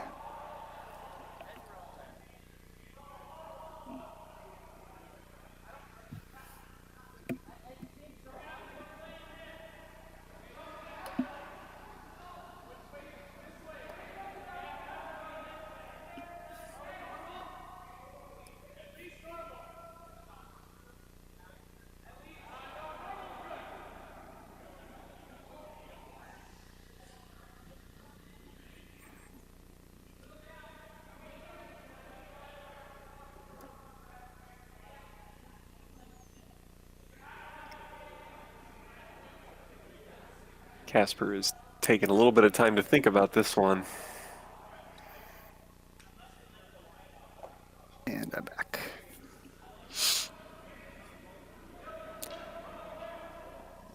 Yeah, he wants to be careful not to leave a double. At this point,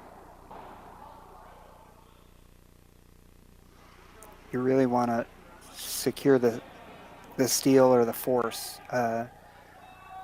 I always used to say that in an 8-end game, if we were ahead, just ahead going into the second to last end of the game, or in a 10-end game, it would be the 9th end. So 7th or 9th end, if you're ahead, I don't care if you have the hammer, I don't care if you don't have the hammer, and I don't care if you're ahead by 1 or 1,000. As long as you're ahead going into that second to last end, you're in good shape. Because if in this situation, if you're Casper, you don't have the hammer, but let's say worst case scenario, you give up 2. You're down 1 coming home with the hammer. If you force Schuster to 1, you're tied up with, and if you steal, you're up 2 coming home. So a lot of good scenarios. The only thing you don't want to do is give up more than 2. And they've managed this end pretty well to that goal.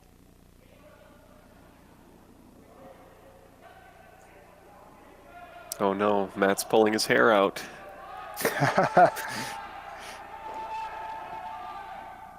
I have to say, between the two looks, I'm not much of a fan of the man bun or the ponytail, but I'll take the ponytail any day. It's just an odd, it's just an odd look with the high brimmed hat and the long hair and the mask. Well, There's a lot going on there. Well, you can do that with your man bun or ponytail.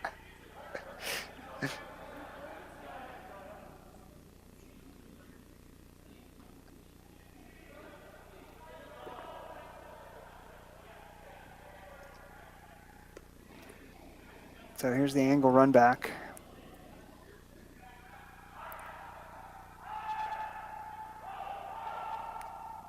Kind of holding out there a bit.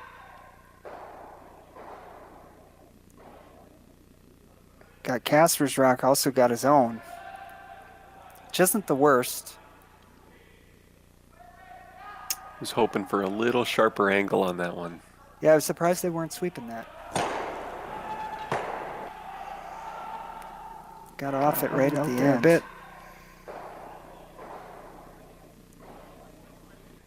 Really nice.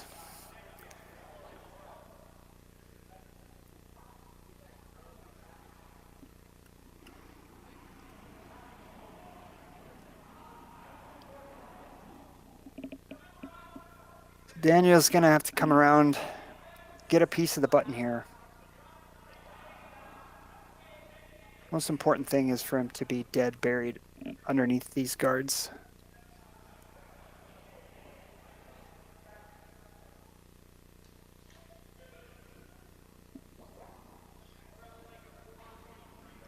We haven't done much over on this side of the ice yet. This end. Yeah, I'm not sure.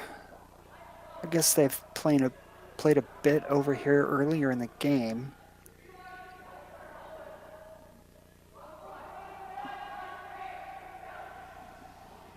They were off this early and now it's moving.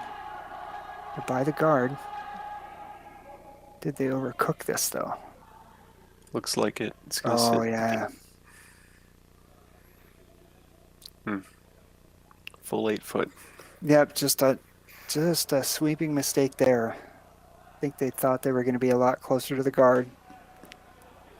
Easy to do when you're seeing the rock finish so hard. So now John Schuster will have an open draw for two, or basically an open draw. Got to bite the edge of the 4 foot. He's got a little backing now if he makes the same mistake.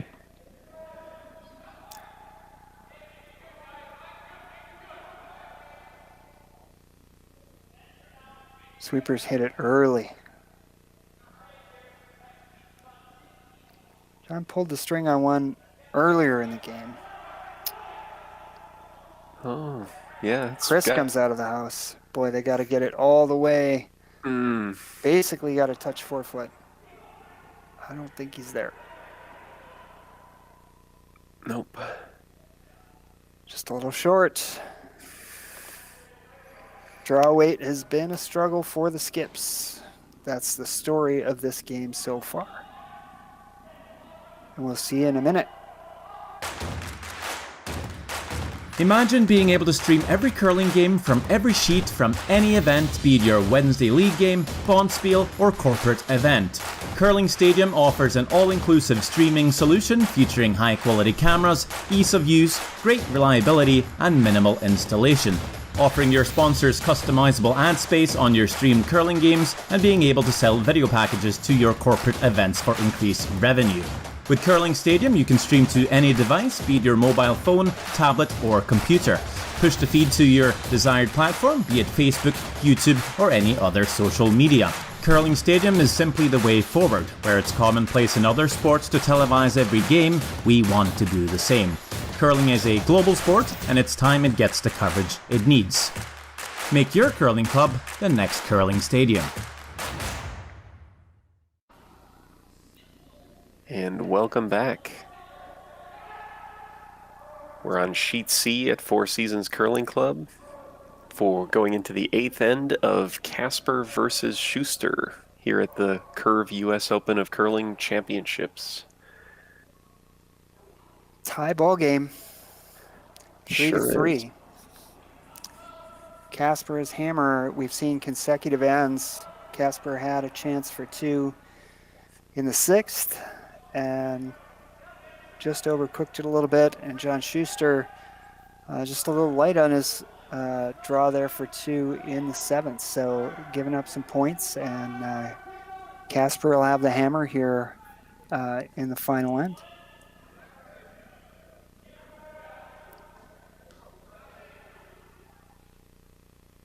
Other than those couple of shots, Bob, I mean, this has been a really well-played game. You know, I want to call it early in the season, but I know that, you know, like I said, Casper just won a national championships and have been spending a lot of time on the ice practicing. Schuster not quite as much, but, you know, typically this would be early in the season. It's a little odd to think about this in those terms.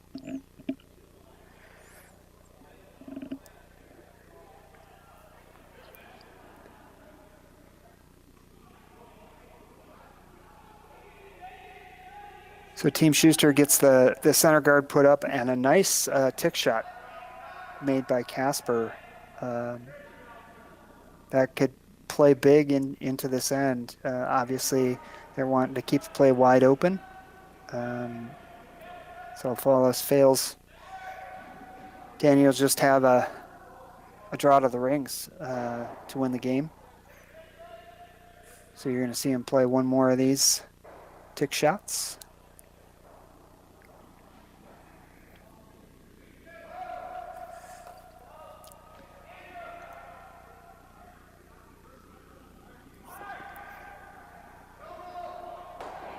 Team Smith coming back. 10-7 over there on sheet A. Tie ball game here. 6-5 Violet over Ruonen. And Team Dunham 5-2 over Lynn. Man, I would like to see a play on that. Is that over sheet A, Brundage? Yeah. I'm so curious about that game right now. So the second tick shot comes down, overcurls just a bit, and push the Schuster rock through the ring. So Schuster's rock will go back. This is a little tougher situation. It's always hard in this scenario to get your guards in the right spot so that there isn't a double on your guards. So John's not going to worry too much about whether or not this rock is touching the rings or not. He just wants them to be perfectly lined up and enough distance between these two rocks so that there's not a double.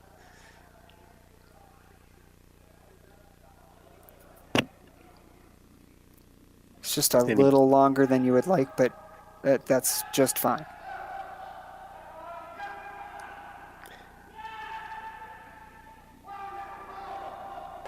I think I cut you off there, Bob. Were you going to say something? Oh, I was just going to make the same comment. Basically, the farther they get back from that, the more slight changes in this angle can miss that double. Trying to peel this rock off. There's always a danger when you're peeling rocks like that and you've got rocks on either side of the 12-foot. I've done it many times myself where you peel the rock into the rock that's in the 12-foot and it rolls right to the button. Oh no. Yep.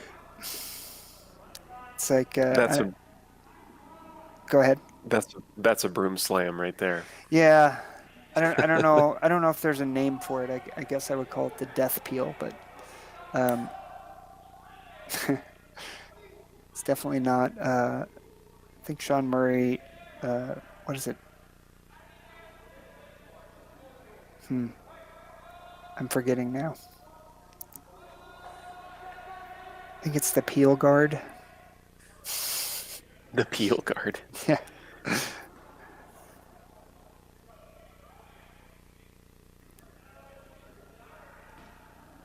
So guard goes up.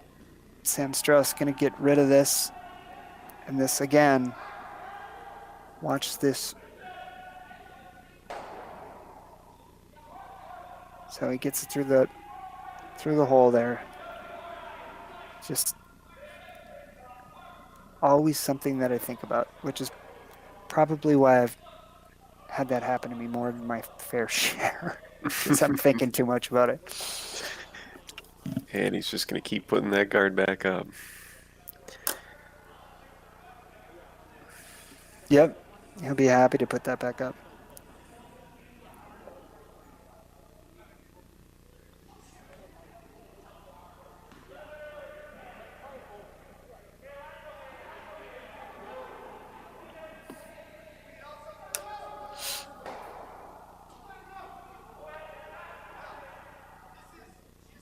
Some question about weight here a little bit. Yep. Just don't want to, again, you want to keep some separation here, but that's great position.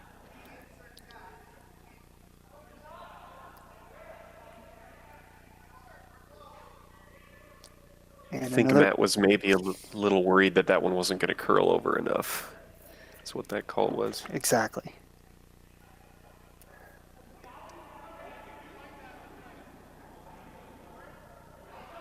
So the same peel here.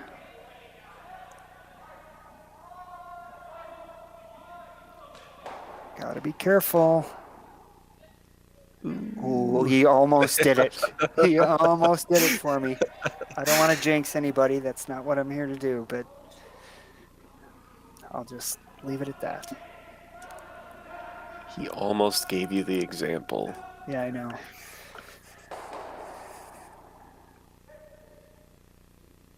I forgot how much fun this is, Bob. Watching curling and talking about it? Yeah, I haven't done any commentary for quite a while, and I enjoy this. This is fun. Yeah, I agree. I'm having a blast. I have a massive smile on my face right now.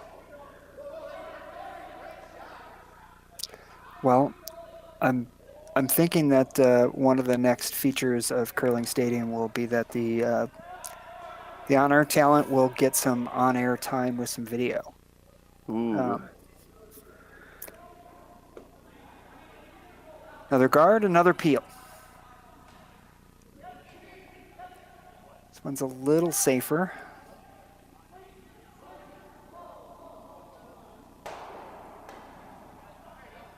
And now he makes the double, took the danger away.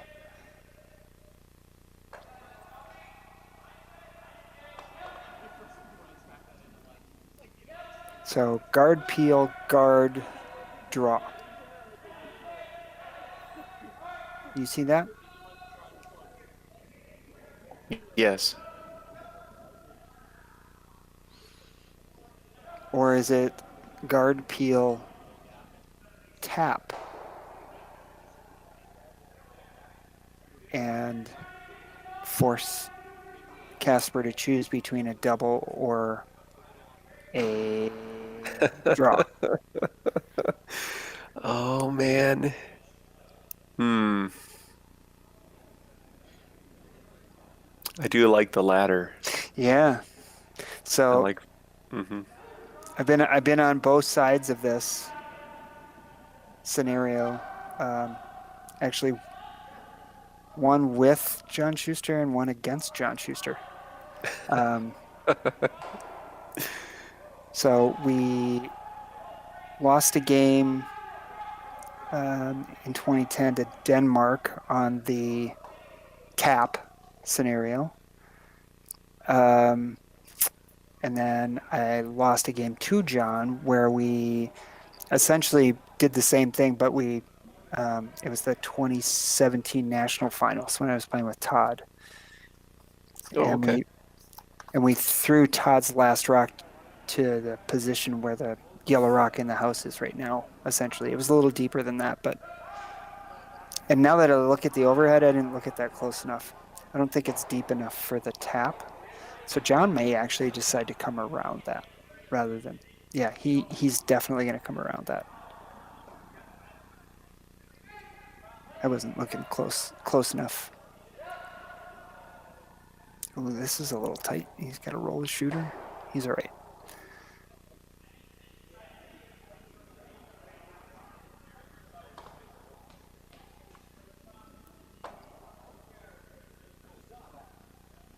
So he's looking at the tap. In the end, my guess is he's going to come around, though.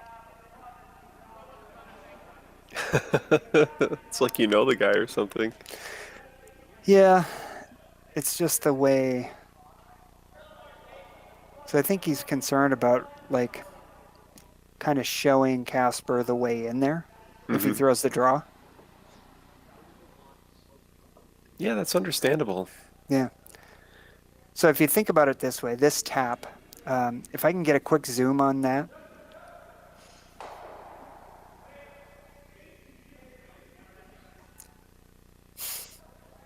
That was quick. That was a quick zoom. So all he has to do is move that yellow rock 1.5 feet to basically be almost biting the button. And there will be 2 to 3 feet between them. So it's not going to be an easy double. And he would basically force Casper to draw the button at that point. So he wants to move it straight back 1.5 feet, no more than that. Oh boy. They're waiting for this to curl. Yeah. We've seen a couple of rocks run straight here.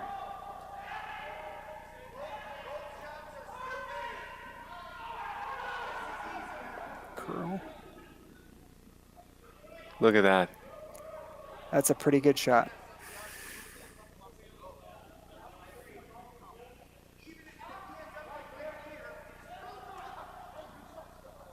It's a really good tap back.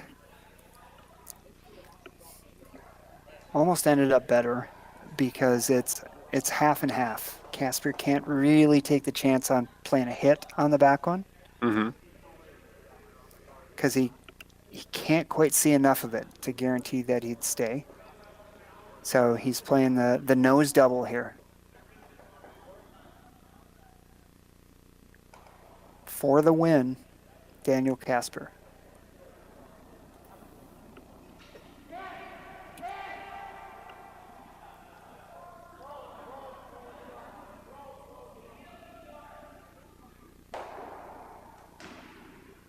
And a little tight, he misses it. John Schuster steals one in the 8th end. What a great game, Bob. That was a fantastic game, John. Wow. Well, it's been a pleasure doing this game with you. I think you might want to wrap this up for the night. It's been a fantastic time watching this exciting game with you, John. I want to thank everybody behind the scenes here at Curling Stadium. You guys have all put in a ton of work to make this happen. But thanks for analyzing this game, John. Absolutely. We'll see everybody back here tomorrow night for our next feature broadcast at 5:45, I believe, is the next game. And tune in for all the rest of the draws tomorrow on our Tier 3 offering, our side-by-side offering. And you can catch those on all of those platforms I mentioned earlier, Curling Zone and curlingzone.com and the Four Seasons Curling Club website. And we will see you guys tomorrow night.